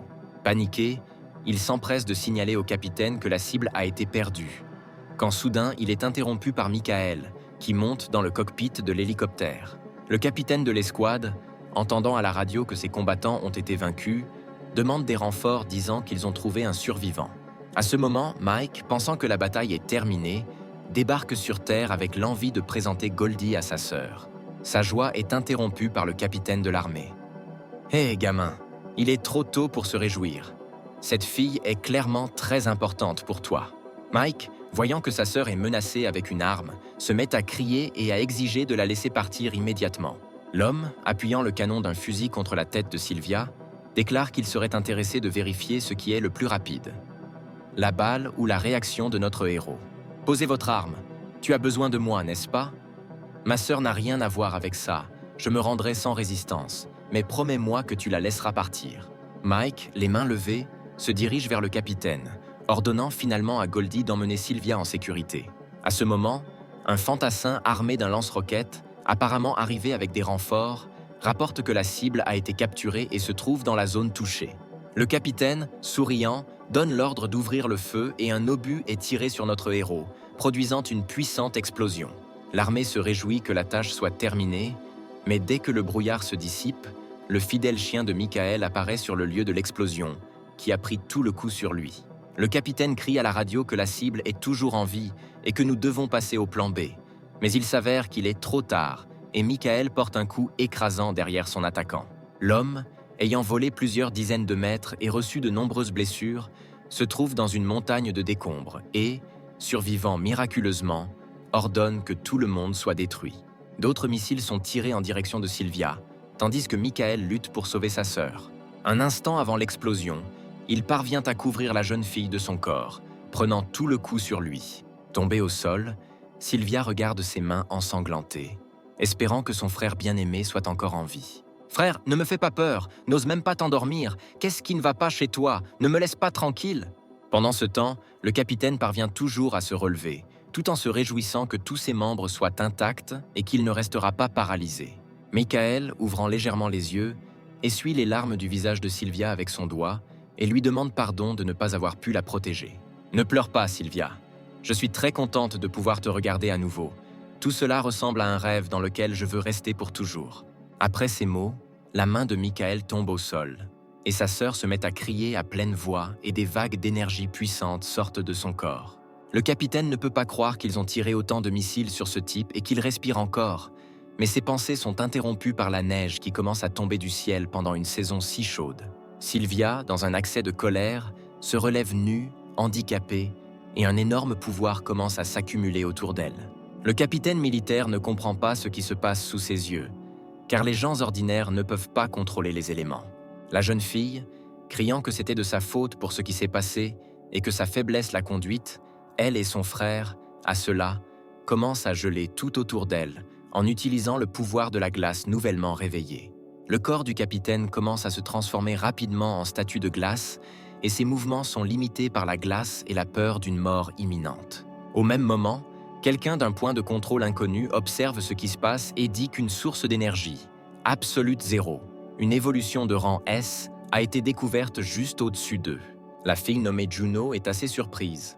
Un guerrier de rang S est déjà apparu et c'est vraiment un grand événement. Elle demande à son assistant Rabbit d'arrêter le dirigeable sur lequel il voyage, car elle souhaite descendre personnellement et surveiller la situation. Pendant ce temps, le commandant Roger joue au shogi avec son vieil ami, le commandant Winston. J'ai commencé à jouer sur la défensive, parce que tes attaques sont devenues très agressives, mon vieil ami. Ils discutent de la situation qui se développe dans le monde, dans laquelle Roger n'a pas l'intention de rester sur la défensive, car s'il ne commence pas à riposter, l'humanité tout entière sera tôt ou tard détruite. Dans une telle situation, il est imprudent de perdre du temps à protéger des pions. Vous avez considérablement vieilli, Winston. Le jeune subordonné du commandant était sur le point de défendre son commandant, mais il a réussi à l'arrêter. Winston dit que, selon ses informations, Roger recrute des soldats auprès de groupes non officiels. C'est vrai, mon ami, car dans la situation actuelle, celui qui aura le premier ses troupes obtiendra tout le pouvoir restant. Sa réponse est interrompue par un subordonné et rapporte l'incident. Il est informé par téléphone que la communication avec tout le détachement envoyé pour nettoyer le suspect a été perdue. Troupeau de moutons. Vous ne pouvez pas gérer 2 enfants. Vous devez toujours tout faire vous-même. Roger s'excuse en disant qu'il a déjà gagné et demande à Winston de réfléchir à nouveau à l'arrêt de la construction d'abris et au transfert de toutes les forces entre ses mains pour combattre les infectés. Le vieil homme se renverse dans son fauteuil. « Hé, peut-être que j'ai vraiment vieilli. Mais notre tâche principale est de protéger les civils. Il pense que si la ville est déjà tombée, alors toutes ces tentatives pour sauver les gens n'ont plus d'importance. » Décidant de demander à son subordonné Scott ce qu'il pense de cette situation, il répond que le commandant Winston est encore très jeune et que toutes ses décisions sont réfléchies et pragmatiques. « Scott, et tu es franc, j'ai toujours aimé ça chez toi. Je promets que tant que je vivrai, je protégerai les gens ordinaires. Maintenant, va découvrir de quoi Roger parlait au téléphone. » Le subordonné sourit, encouragé par les paroles de son capitaine, et met sa paume sur son front, prêt à exécuter l'ordre. À ce moment, le lapin dit à Juno qu'il lui faut un peu de temps pour trouver un endroit où atterrir. La jeune fille lui demande de ne pas faire atterrir le navire, mais simplement d'abaisser la hauteur à laquelle elle peut sauter. Survolant le champ de bataille, Juno saute au sol et utilise les blocs de glace créés par Sylvia comme rampe d'atterrissage. Se retrouvant devant nos héros, elle remarque qu'ils ont utilisé trop de pouvoir et se sont tout simplement évanouis. En regardant le militaire gelé, il est surpris de voir à quel point la compétence nouvellement éveillée s'est avérée si puissante. À l'aide d'un talkie-walkie, le lapin rapporte qu'il est déjà le 4e des 12 guerriers de rang S. Selon les enquêtes effectuées, cette fille ne figure pas comme propriétaire d'un 0 absolu dans la liste. Son apparence ne correspond pas. Juno, regardant la jeune fille blessée, suggère qu'il peut y avoir plusieurs propriétaires du 0 absolu. Elle emmène la jeune fille sur son navire, laissant Michael seul, disant qu'ils doivent partir à la recherche des prochains éveillés. Après un certain temps, étant à un cheveu du corps du personnage principal, l'arbre de l'évolution s'active, imprégnant tout son corps. Le système rapporte que le premier niveau correct a été ouvert et que le processus d'évolution divine a commencé, ce qui a lancé un grand nombre de racines d'arbres à travers la Terre. L'arbre de l'évolution a commencé à rechercher dans toute la zone tous les êtres vivants et mutants, commençant à les détruire et à leur pomper de l'énergie. Tout ce pouvoir, collecté en quelques heures, a commencé à affluer directement dans le cœur de notre protagoniste, le sauvant d'une mort inévitable. À ce moment, son subordonné Scott entre dans le bureau du commandant Winston et rapporte qu'il a terminé la mission qui lui a été confiée. Il tend au commandant une tablette avec un enregistrement vidéo disant que ce type et la petite fille étaient poursuivis par les hommes de Roger, mais qu'il a réussi à les neutraliser seul. Cependant, il a été blessé, puis toute la zone a été éteinte. Dans les dernières secondes de la vidéo, Winston remarque apparaître un inconnu, dont le visage est trop flou pour être identifié. Le commandant ordonne au bétail d'aller à cet endroit précis et de découvrir ce qui est arrivé à ce type, et, si possible, de le livrer au quartier général. Quelque chose de très inexplicable se produit. Les pouvoirs de Roger deviennent plus forts, et mes capacités ont une limite. Ce monde a besoin d'un héros. Quelques heures plus tard, les racines de l'arbre de l'évolution commencent à se rétracter, pénétrant dans le corps de Michael. Le système l'informe que 1000 points d'expérience ont atteint le sommet, ce qui déclenche une distribution automatique. À ce moment précis, le personnage principal ouvre les yeux, essayant de comprendre comment il a réussi à survivre et ce qui lui est arrivé. Après avoir regardé autour de lui et ne trouvant pas Goldie et sa sœur à proximité, il se précipite pour examiner les environs, complètement enveloppé de glace, en espérant que ses proches soient encore en vie. Dans une situation aussi désespérée, il décide de se tourner vers l'arbre de l'évolution pour trouver des réponses à ses questions et pénètre profondément dans sa propre conscience. Le système informe le personnage principal que le plan de déification a été mis en œuvre et qu'une seule tentative a été allouée pour sa mise en œuvre. Nous informons également Michael qu'il s'est réveillé et que toutes ses caractéristiques ont été augmentées jusqu'au 5e niveau de force. En regardant ses statistiques, il se rend compte que sa force physique a incroyablement augmenté depuis son réveil. Grâce au fragment de météorite qu'il a reçu plus tôt, il débloque une nouvelle compétence appelée absorption. De sa vie passée, Michael sait que la puissance des compétences ne peut pas être augmentée et qu'elle ne croit qu'avec une augmentation des caractéristiques physiques du porteur et, par conséquent, sa nouvelle capacité est équivalente au rang S. Pendant un instant, il pense qu'il est devenu le premier éveillé du rang. Mais au dernier moment, il se souvient qu'il a remarqué une réaction similaire chez Sylvia, et peut-être que toute cette glace dans la région est à cause d'elle. Alors qu'il explorait les environs, il n'a pas trouvé le corps de sa sœur et décide qu'il doit découvrir ce qui s'est passé pendant qu'il s'évanouissait en ramassant une épingle à cheveux tombée du sol. S'approchant du même capitaine, enfermé dans un bloc de glace, il le brise en petits morceaux et dit que si les militaires sont impliqués dans cela, ils n'auront pas longtemps à vivre. À ce moment-là, un homme au volant d'une voiture, passant devant le poste de contrôle, dit aux soldats de ne pas dormir au poste. Il s'avère que ce sont les bovins qui disent que pendant une période aussi importante de construction d'abris, ils doivent être aussi prudents que possible et ne laisser aucune personne infectée entrer sur le territoire. En l'observant, le commandant Roger et son subordonné, avec qui Scott était en visite, comprennent que Winston tente d'extraire des informations secrètes. Pendant ce temps, dans l'un des bâtiments abandonnés par les gens, le personnage principal a décidé de rassembler ses pensées et de réfléchir à un plan d'action ultérieur. En prenant l'âme en tête, l'idée lui vient que la meilleure façon d'entrer dans l'unité militaire est de passer par le refuge dans lequel il a envoyé Goldie avec ses nouvelles connaissances.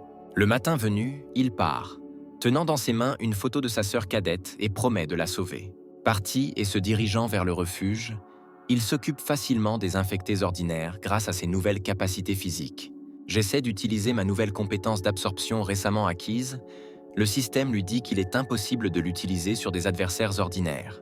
En supposant qu'un adversaire plus fort est nécessaire pour utiliser cette compétence, il tombe sur un infecté avancé qui émet une aura inquiétante. L'infecté s'avère assez fort puisqu'il est un rang F éveillé et peut facilement écraser le sol sous ses pieds avec des coups puissants.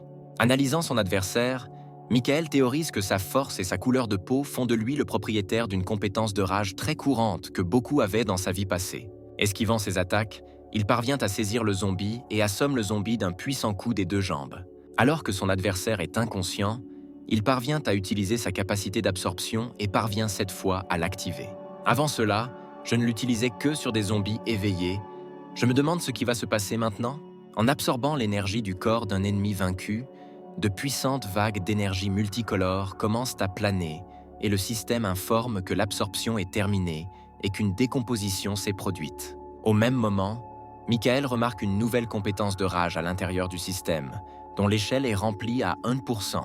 Pour autant que je me souvienne, dans une vie antérieure, il y avait très peu de personnes capables d'éveiller 2 capacités, et il n'y avait personne qui en possédait un grand nombre. Le personnage principal comprend qu'il lui suffit désormais de collecter suffisamment de compétences et de fragments, et qu'avec une limitation génétique, il pourra évoluer presque à l'infini. Ses pensées sont interrompues par un son étrange, et d'énormes vagues d'énergie tombent du ciel sur lui, semblables à celles qui se produisent lors de l'absorption d'une nouvelle capacité. Une puissante vague de force transperce son corps, et Michael, horrifié, ne comprend pas ce qui lui arrive. Après quoi, une énorme bête mutée sort du sol et, selon le système, elle se trouve au niveau d'un monstre éveillé.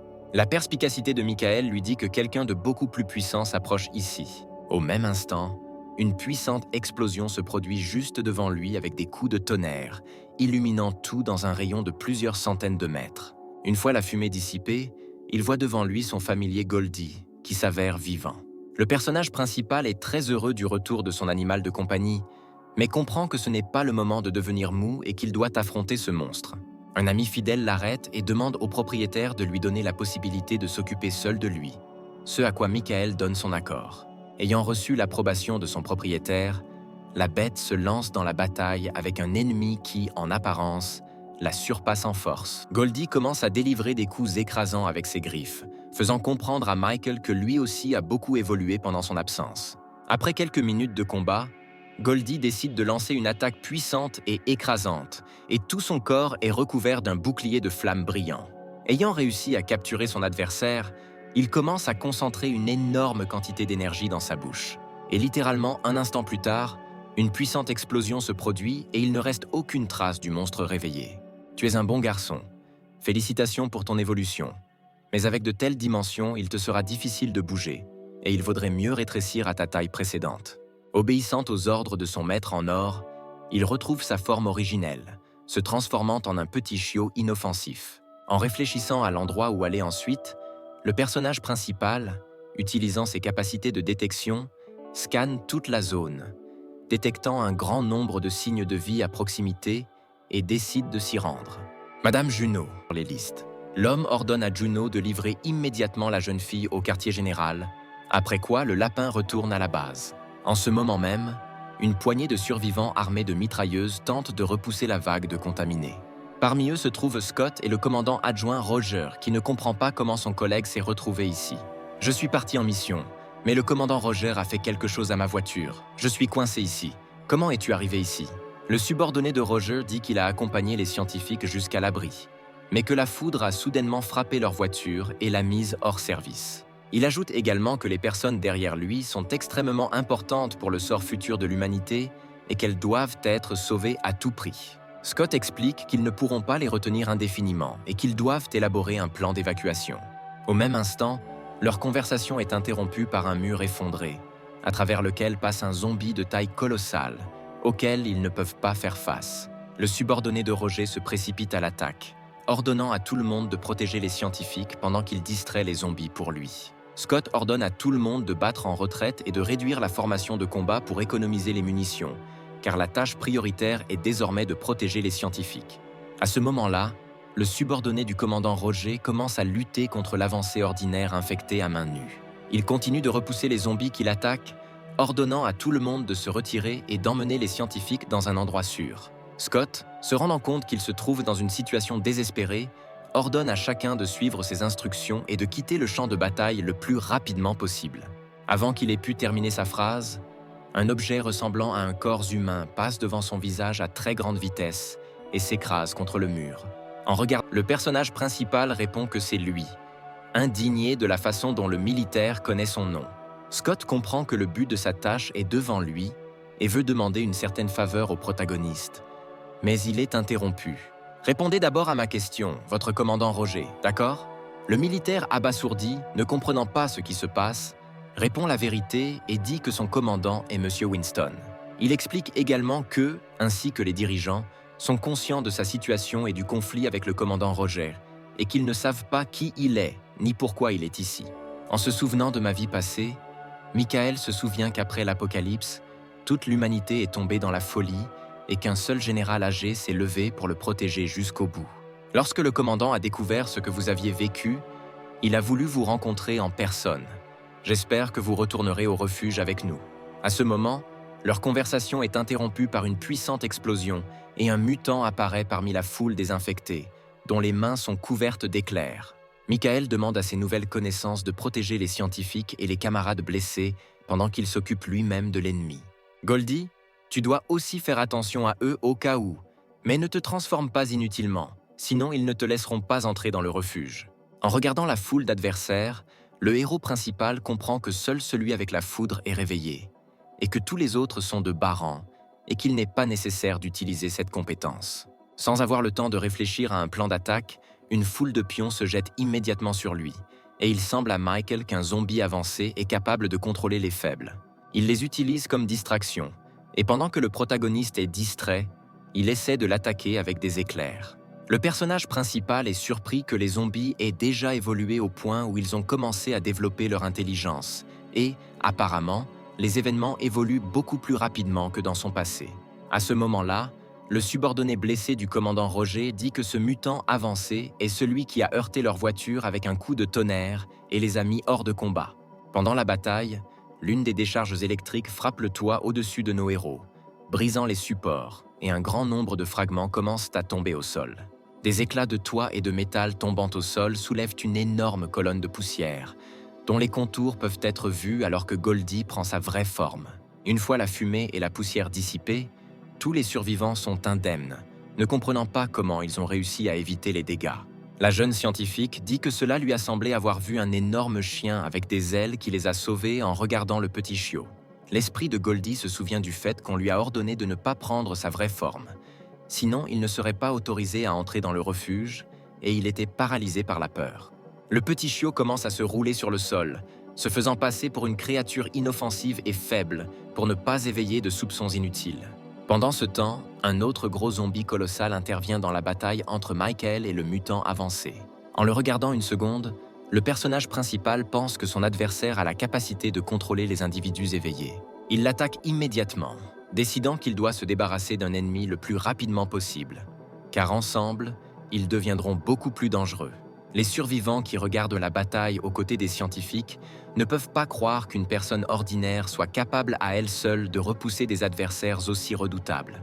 Après avoir épuisé le mutant colossal, Michael parvient à utiliser la compétence d'absorption sur lui et à recevoir un autre pourcentage de rage. Après quoi, il dit au zombie électrique que c'est son tour, et apparemment cela ne le rend pas très heureux.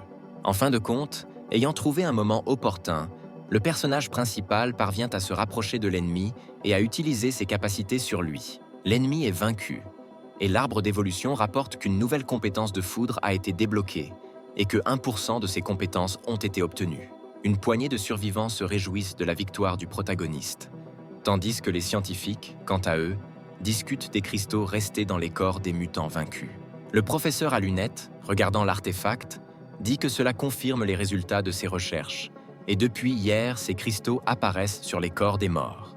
Le vieux scientifique tend la main au personnage principal en lui disant qu'il s'appelle Bruce, et il le remercie de les avoir sauvés. Dans une vie antérieure, le professeur et son équipe ont pu obtenir de l'énergie à partir des noyaux de monstres et grâce à lui, des médecines génétiques sont apparues. Dans les moments les plus terribles, c'est cette invention qui a aidé les gens ordinaires à se réveiller et à lutter contre une mort inévitable. Réalisant que le plus grand homme qui a déterminé le destin de l'humanité se tient devant lui, Michael lui serre la main et dit qu'il est extrêmement heureux de les voir. Le stagiaire demande au professeur Bruce de venir le voir car il a besoin d'aide et le personnage principal lui dit au revoir, dans l'espoir d'avoir une nouvelle occasion de le revoir. Pendant que les scientifiques, sans perdre une minute, continuent d'étudier les infectés, Scott aide son ami à se relever, qui remercie Michael. « Je suis toujours heureux de t'aider. Tu as eu pire que n'importe qui d'autre. Je dois te sortir d'ici. Je vais essayer de nous trouver une voiture. » Alors qu'ils ne décident pas comment se rendre au refuge, ils entendent les cris inquiets d'un groupe de scientifiques surpris par quelque chose. « Impossible, je me trompe ? Tous les cadavres doivent avoir des cristaux. Pourquoi ne sont-ils pas là ?» Bruce suppose qu'il manquait quelque chose dans ses recherches et il espérait pouvoir facilement utiliser ces cristaux. Michael comprend que le professeur a déjà commencé à examiner les noyaux des monstres et qu'il les a très probablement absorbés grâce à ses capacités. Il doit donc expliquer cela correctement au professeur. Il décide de clarifier de quoi parle exactement Bruce, se rendant compte qu'il ne doit pas interrompre ses recherches à cause d'un oubli et essayer de le pousser dans le bon sens.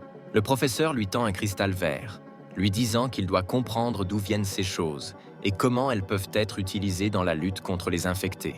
Michael dit qu'on ne sait pas pourquoi on les appelle noyaux génétiques et qu'il a déjà réussi à en manger plusieurs, après quoi il est devenu plus fort. Bruce, indigné de voir à quel point on peut être aussi imprudent, gronde le jeune homme, lui expliquant qu'il était trop dangereux de manger ces amandes car elles pouvaient contenir un virus.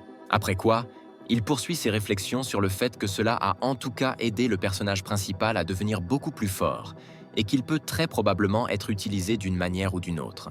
Le professeur commence à développer sa propre théorie. Le protagoniste intérieur est heureux d'avoir donné au professeur la matière à réflexion nécessaire. Désignant les deux infectés avancés vaincus, il explique qu'il a peut-être accidentellement détruit les noyaux de ces deux individus pendant qu'il les combattait. Après avoir terminé tous les préparatifs et retrouvé la voiture au bout d'un moment, nos héros se dirigent vers l'abri, et Scott, en conduisant, demande à Michael comment il a mangé les boulets de canon.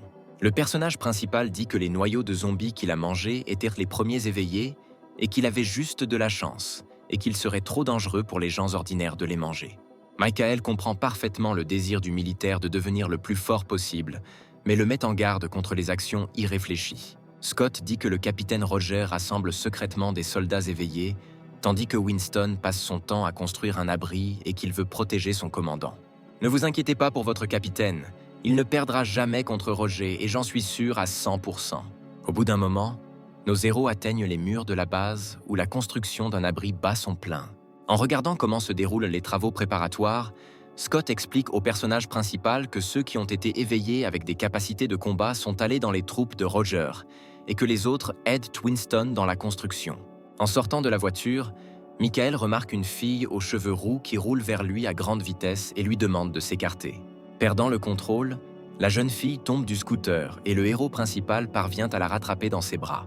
Consciente de la situation dans laquelle elle se trouvait, la fille commence immédiatement à s'incliner devant notre protagoniste en lui demandant pardon pour la gêne occasionnée. Debout à côté de lui, Scott, se rendant compte que son amie Olivia est devant lui, demande à la jeune fille ce qu'elle fait ici. « Capitaine, quelle bénédiction que vous soyez en vie. Le commandant Winston n'a pas pu vous contacter et nous avons pensé que vous étiez mort pendant la mission. » Scott frappe la fille à la tête en disant que ce n'est pas ce qu'il a demandé. Ce à quoi Olivia répond qu'elle est venue rencontrer les nouveaux survivants. Michael, pour l'instant, je vais tout rapporter au capitaine et vous passerez par la procédure de vérification avec d'autres survivants et j'essaierai d'organiser une rencontre avec Winston pour vous dès que possible. En regardant partir les scientifiques et son nouvel ami, Michael comprend qu'il vaut mieux ne pas avoir d'ennui jusqu'à ce qu'il soit à l'aise dans le nouvel environnement.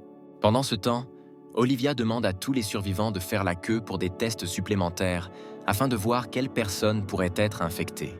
Le personnage principal comprend que le commandant Winston fait tout correctement, car dans sa vie passée, il a connu de nombreux cas de terribles tragédies après avoir violé les mesures de sécurité. Après avoir rempli le formulaire qui lui est remis au bout d'un certain temps, il croise une fille qu'il connaît, qui accepte les formulaires d'autres survivants. Il s'avère qu'il s'agit de la fille qu'il a sauvée plus tôt, Lina, qui est très heureuse de rencontrer notre personnage principal et qu'il soit en sécurité. La jeune fille s'empresse de remercier notre protagoniste d'avoir récemment sauvé tout son groupe d'une mort imminente. Michael est très heureux qu'ils aient réussi à survivre et que la jeune fille ait rejoint l'équipe de médecins.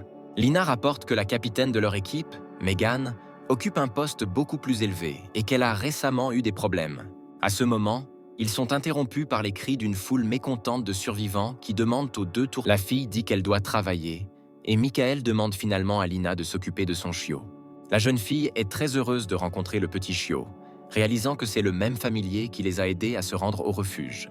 Alina accepte et propose finalement à Michael de dîner ensemble aujourd'hui car elle est très heureuse de le voir.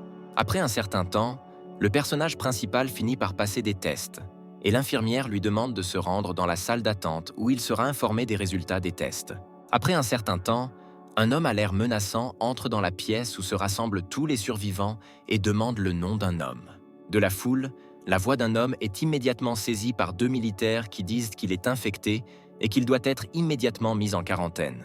Le survivant essaie de dire qu'il y a une erreur ici, mais le commandant le fait immédiatement taire en lui disant que ce n'est pas un jardin d'enfants et que la situation est très grave. L'homme, se rendant compte qu'il n'a pas le choix, cesse de résister et sur son cou, derrière sa chemise, il y a des traces d'une infection qui se propage. Tout le monde n'est pas infecté. La personne nommée Michael devrait rester ici, et les autres peuvent aller se reposer et commencer à aider à la construction du refuge demain. Les survivants quittent la pièce en regardant notre personnage principal, suggérant qu'il n'a pas de chance et qu'il fera face au même sort que le même étranger qui vient d'être mis en quarantaine. Le commandant dit qu'il a été informé de l'existence d'une certaine personne importante en son nom et demande à le suivre dans une salle spéciale. Michael s'assoit sur le lit où on lui demande d'attendre un rendez-vous avec le commandant Winston. Et pendant tout ce temps, il regarde une photo de sa petite sœur. À ce moment-là, quelque part dans le laboratoire, Sylvia se trouve dans une étrange capsule, et les gens à proximité discutent du fait que son test sanguin n'a pas donné le résultat escompté. Après un certain temps d'attente, on frappe dans la chambre de notre personnage principal et quelqu'un lui demande la permission d'entrer. Lina entre dans la pièce, salue Michael et lui demande de l'accompagner dîner en lui disant qu'elle l'emmènera à la salle à manger. Ils marchent ensemble dans les couloirs du refuge, et Michael complimente la fille en disant qu'il ne l'a pas reconnue dans d'autres vêtements et qu'elle est très mignonne. Lina propose de rendre visite à son commandant Megan et de lui faire subordonner de Roger tente à nouveau de déranger Megan. À ce moment précis, Le moustachu dit à Meghan que Roger apprécie grandement ses capacités et lui demande une nouvelle fois de se joindre à eux. La jeune fille dit qu'elle n'abandonnera pas ses principes pour l'argent et les objets de valeur qu'il lui offre parce que la politique de Roger la dégoûte. Meghan est sur le point de partir, mais elle est arrêtée par 2 hommes que Michael a sauvés avec elle et lui bloquent le chemin. L'un d'eux dit qu'ils ne veulent pas travailler pour le vieux Winston toute leur vie, et comme c'est une fille très compétente, il ne lui rappelle pas seulement qu'elle doit choisir le bon côté. Meghan commence à s'emporter et son corps commence à émettre une énorme quantité d'énergie et ses yeux commencent à briller en rouge. Tout autour commence à trembler et l'homme remarque que la télékinésie que possède la fille est incroyable et il comprend maintenant pourquoi le capitaine a tant besoin d'elle.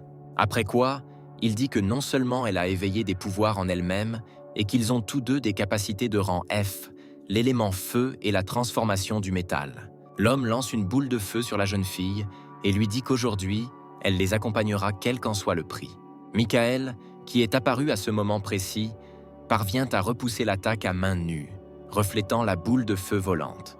Toutes les personnes présentes comprennent que devant eux se trouve le même gars qui a réussi à lui seul à les sauver il y a quelques jours.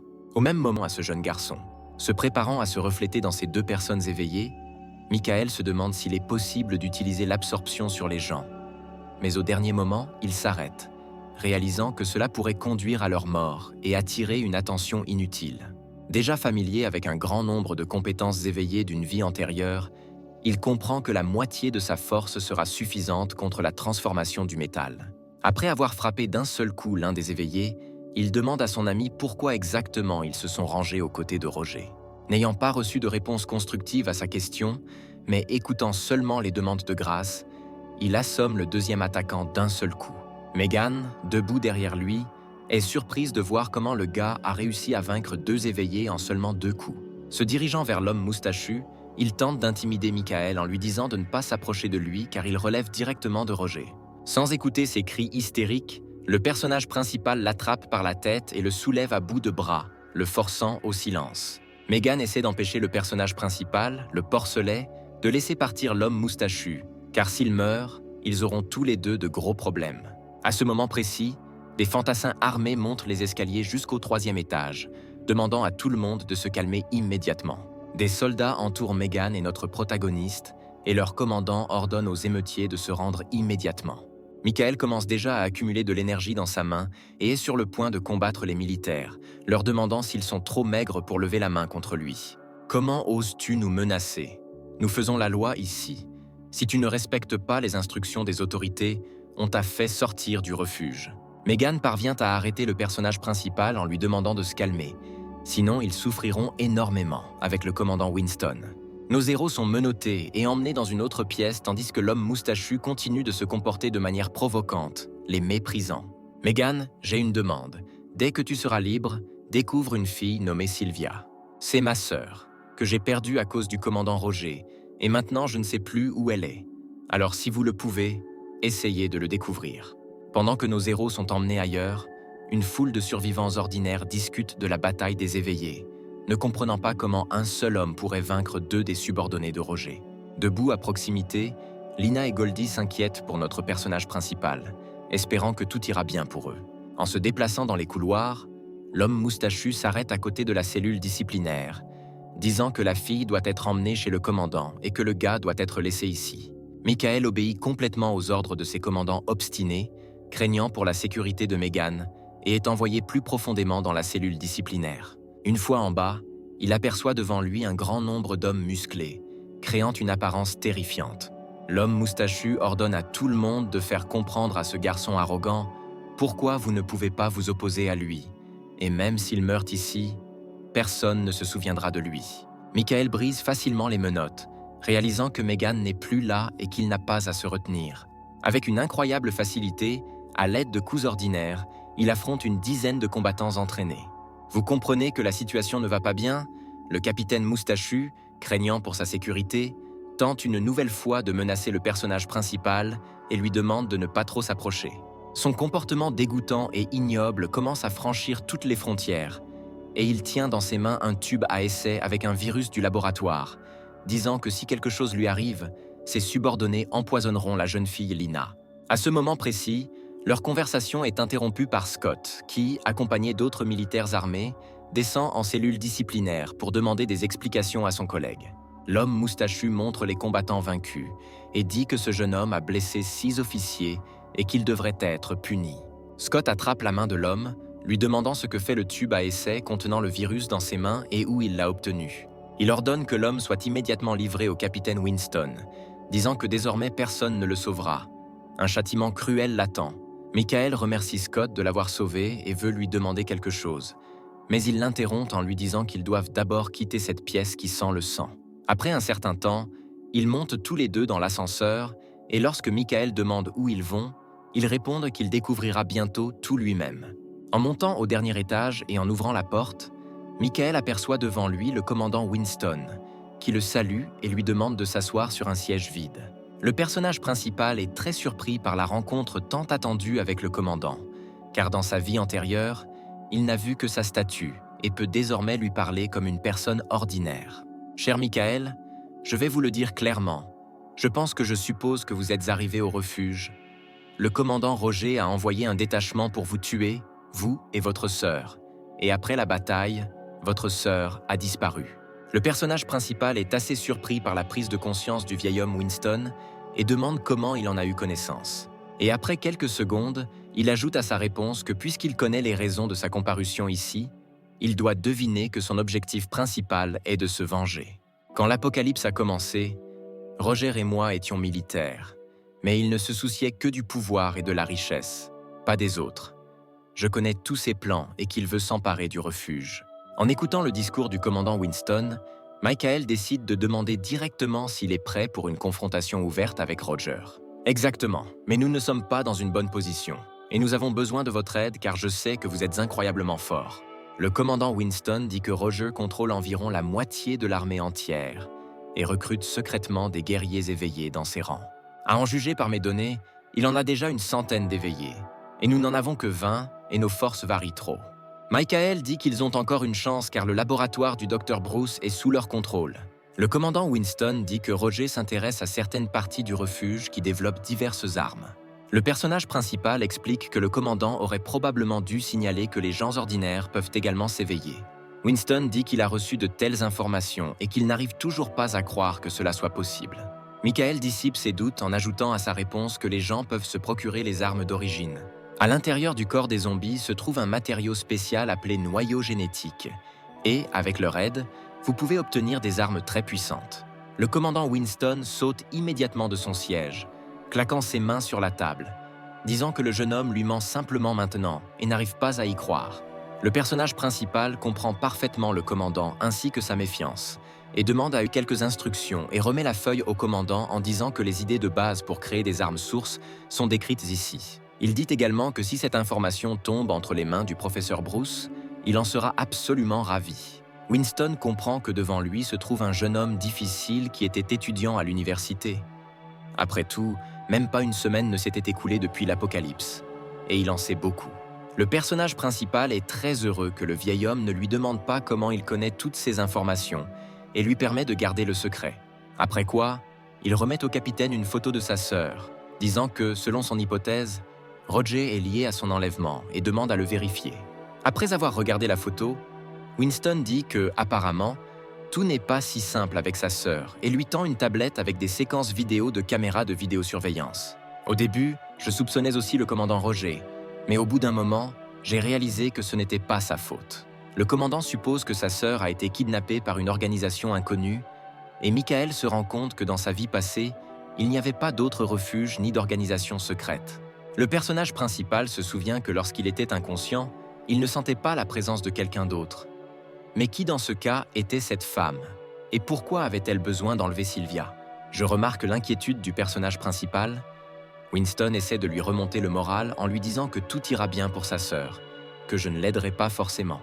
Je jure que pour le reste de ma vie, je vous aiderai dans tous vos efforts et je retrouverai certainement votre sœur disparue.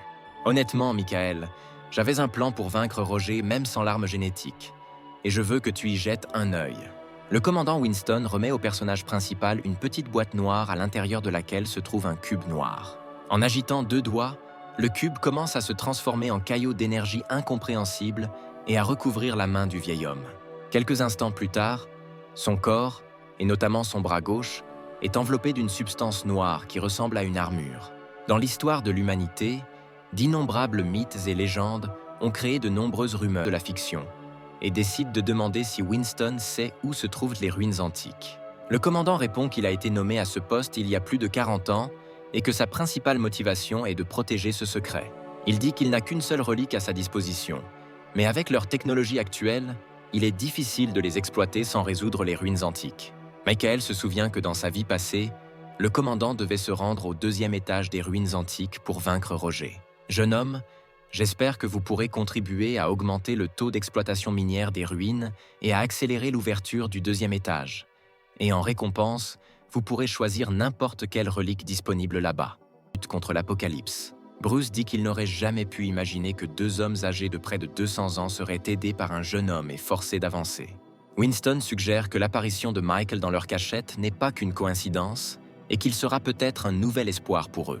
Notre personnage principal est accueilli par Megan et Lina qui sont heureuses de le voir et qu'il va bien. Megan dit qu'après sa capture, le commandant Winston a immédiatement envoyé plusieurs personnes après elle qui ont réussi à la sauver. Après quoi, nos héros comprennent que la situation s'améliore petit à petit, ils se rendent à la salle à manger pour prendre une petite collation. Pendant ce temps, le commandant Roger est fou de rage, réalisant que Michael, qu'il a envoyé pour tuer son peuple, est venu au refuge. Dans un accès de rage, il ordonne de poursuivre le recrutement des éveillés et d'intensifier l'entraînement de leur unité spéciale. En supposant que le commandant Winston tente de renforcer sa position, il ne va en aucun cas lui céder. Le soir du même jour, 2 sentinelles situées sur les murs de l'abri se remplacent au poste d'observation. Pendant que l'un des militaires regarde les alentours avec des jumelles, le second le rassure en lui disant qu'il n'y a plus de danger depuis plusieurs semaines et qu'il n'y a pas de quoi s'inquiéter. Soudain, l'homme remarque une immense foule de zombies se dirigeant droit vers eux et l'alarme retentit dans tout l'abri. Tout le monde est informé qu'un groupe important de personnes infectées est apparu à 15 km d'eux et se dirige vers leur base et, selon des estimations approximatives, il y aurait plus de 10 000 individus. Cela n'est pas possible, notre base est encore en construction et nous sommes totalement incapables de faire face à autant d'ennemis. Winston contacte immédiatement le commandant Roger, qui dit qu'il est au courant de la situation et que s'ils ne font rien, les murs seront détruits. Il dit également que son équipe éveillée est la seule capable de repousser autant d'infectés et qu'il a une condition. Roger demande en échange que Winston lui transfère tous ses pouvoirs militaires et démissionne. Dans un accès de rage du commandant, Winston ne comprend pas comment, dans une situation aussi désespérée, alors que la vie d'autrui est en jeu, Roger se soucie d'acquérir pouvoir et autorité. « Mon cher ami, je t'ai dit il y a longtemps que dans des situations extrêmes, ce n'est qu'avec un pouvoir absolu qu'on peut gouverner comme un roi. » Winston ne comprend pas quoi faire dans une situation aussi désespérée, alors que la vie de dizaines de milliers de personnes est en jeu. Le commandant donne son consentement, après quoi le bétail commence immédiatement à essayer de l'arrêter, affirmant qu'en aucun cas le pouvoir ne doit être transféré entre les mains de Roger. « Nous n'avons pas d'autre choix que de lui demander de l'aide. Je ne peux pas chercher à obtenir un gain lorsque la vie de mon peuple est en jeu. » À ce moment précis, Roger ordonne que toutes leurs forces soient transférées en première ligne pour combattre les zombies, et aussi immédiatement commencer à mobiliser leur équipe éveillée, car il ne veut pas que son abri soit endommagé. Pendant ce temps, la panique et les rumeurs commencent à régner parmi les militaires sur ce qui se passe derrière les murs du refuge. Le commandant Winston descend vers les gens, demande le silence et rapporte qu'une énorme horde d'infectés, car ils ne doivent pas avoir peur, et que chacun soit prêt à défendre ce lieu au prix de sa propre vie. À l'heure actuelle, plus de la moitié des forces du refuge seront envoyées au front aux côtés de l'avant-garde du commandant Roger pour protéger toute l'humanité. Le vieil homme prononce un discours enflammé, essayant de lui remonter le moral et d'inspirer les soldats à protéger tous ces restes de personnes pour qui tout cela a commencé. Pendant ce temps, l'armée, à l'aide d'hélicoptères, observe un énorme groupe de mutants se dirigeant vers le refuge. Utilisant du matériel militaire situé autour du périmètre, ainsi que des bombes, ils tentent d'arrêter la horde en mouvement. Malheureusement, cela ne suffit pas, et bien qu'ils parviennent à éclaircir les rangs des mutants, les principales forces des zombies se dirigent vers le refuge. Je commence à transférer du matériel militaire vers la base. Un détachement de personnes éveillées du commandant Roger arrive en première ligne. L'homme à la tête de leur équipe déclare qu'après de nombreux entraînements, ils sont enfin prêts à se battre dans la vraie vie. Les personnes éveillées peuvent facilement lutter contre les zombies ordinaires de Baran. Cette image inspire confiance. Derrière lui se trouve un zombie éveillé, muté, doté d'une force vraiment incroyable. Le commandant de l'escouade dit qu'il compte environ 200 personnes, ce qui est suffisant pour faire face aux zombies ordinaires. Mais les plus éveillés les dépassent en nombre et à ce rythme, ils perdront. À ce moment, sur les murs de l'abri, les commandants assistent au déroulement de la bataille. Le commandant Roger est informé que 50 personnes de son escouade sont déjà mortes et il leur ordonne de battre en retraite immédiatement. Vieil homme Winston, nous ne pouvons pas nous permettre de sacrifier les éveillés pour rien et devons leur donner l'opportunité de se regrouper. Les deux capitaines sont également informés qu'en raison de l'attaque soudaine, la quantité de matériel militaire s'épuise très rapidement et qu'il reste encore environ la moitié des armes disponibles. Le commandant Winston ordonne la création d'une équipe et la restauration des mines devant l'abri, ainsi que l'ordre d'emmener les civils vers un abri anti-bombe en cas de problème. Il répartit la mission entre ses subordonnés, leur ordonnant de gérer leurs points de défense et de ne pas commettre la moindre erreur. En regardant cela, Roger comprend que même en cas d'urgence, son collègue est capable de lui confier des tâches de manière organisée et qu'il mérite vraiment le respect. Après une demi-heure de travail préparatoire, une vague de zombies atteint la dernière ligne de défense qui contient des mortiers et des pièges sur le chemin de l'abri. Roger dit que son pouvoir n'est pas suffisant pour qu'ils se battent longtemps et qu'ils n'ont d'autre choix que d'admettre leur défaite. Il vous demande d'arrêter de vous montrer et de le suivre, car si lui et les autres éveillés s'unissent, ils pourront encore riposter. Nous ne pouvons rien faire face à cette situation, et si nous continuons ainsi, nous finirons tous par être finis. Scott, se rendant compte que la situation devient désespérée, veut emmener le commandant Winston dans un abri anti-aérien car cela devient trop dangereux sur la ligne de front. De manière inattendue pour toutes les personnes présentes, un zombie avancé parvient à s'approcher des murs même de l'abri. Il se précipite pour attaquer le commandant Winston, et toutes les personnes présentes n'ont même pas le temps de réagir pour sauver leur capitaine. Le vieil homme est interpellé par une voix lui demandant si tout le plaisir est terminé, puis en un instant, il coupe le mutant en morceaux. Devant nos héros se tient Michael, armé de plusieurs katanas, qui demande pardon pour son retard car il a passé trop de temps à chercher l'armurerie. Le vieil homme est surpris par l'apparition du personnage principal et demande à son tour au commandant d'être un peu plus confiant et de ne pas douter qu'il les quittera. Michael demande à tout le monde de rester calme, promettant que rien n'arrivera au refuge et qu'il sera lui-même capable de faire face à toute cette foule d'infectés. Le protagoniste saute des murs de l'abri et, en vol, son fidèle familier Goldie se transforme en une bête colossale, prenant sa vraie forme. À ce moment, toutes les personnes présentes sur les murs sont surprises par le comportement du jeune homme, le considérant comme un fou complet qui vient de sauter des hauts murs et qui va maintenant mourir. Une puissante et colossale colonne de feu s'enflamme devant leur visage, l'air s'élevant devant leur visage. Ils lèvent les yeux et voient Michael chevauchant Goldie, ne comprenant pas d'où vient cette créature ressemblant à un lion juste sous leur nez. En regardant tout ce qui se passe, le commandant Winston se surprend à penser que Michael sera capable de vaincre seul la horde de zombies. Notre protagoniste, sans perdre une seconde, passe à l'attaque jusqu'à la ligne de front, démolissant tout sur son passage. Il se sépare de son familier, qui commence à retenir la plupart des infectés de Baran pendant que notre personnage principal est occupé à éliminer les individus les plus forts. Michael se surprend à penser que de près, la vague de zombies semble tout simplement monstrueuse et que dans sa vie antérieure, il n'avait jamais été aussi proche de l'épicentre de la bataille. Alors que je me fraye un chemin à travers la foule de mutants, un bestialisé avancé infecté par les compétences d'un serpent se dresse sur son chemin. En esquivant ce monstre, il comprend pourquoi l'équipe des éveillés a subi une défaite écrasante, car parmi la foule de mutants de Baran se trouvent des adversaires vraiment puissants. En essayant d'attaquer un serpent zombie avancé, son katana se brise simplement sur sa peau épaisse et impénétrable. Notre personnage principal essaie de se regrouper et de battre en retraite pendant 1 seconde, en évitant les attaques et en réfléchissant à un nouveau plan d'action. Réalisant que les armes ont une très longue bataille à mener, il continue de hacher la chair des morts avec encore plus de cœur, comme s'il coupait des légumes pour une salade. Dans le feu de l'action, il pense qu'activer la capacité de dévoration à main nue est assez gênant et ce serait bien de trouver un autre moyen. Il suggère qu'il est possible d'activer la capacité de consommer de l'énergie en transférant une partie de ses pouvoirs dans l'arme.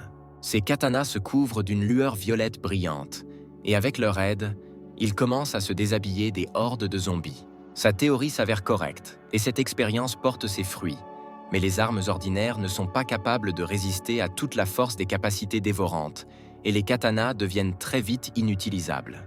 À cette époque, Goldie, utilisant de puissantes attaques de zone sous forme de souffle de feu, s'occupe de la plupart des mutants ordinaires de Baran.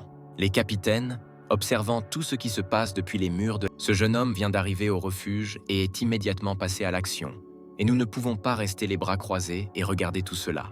En regardant cela, Roger s'indigne, pensant que pendant tout ce temps, son vieil ami cachait simplement une arme si puissante dans sa subordination.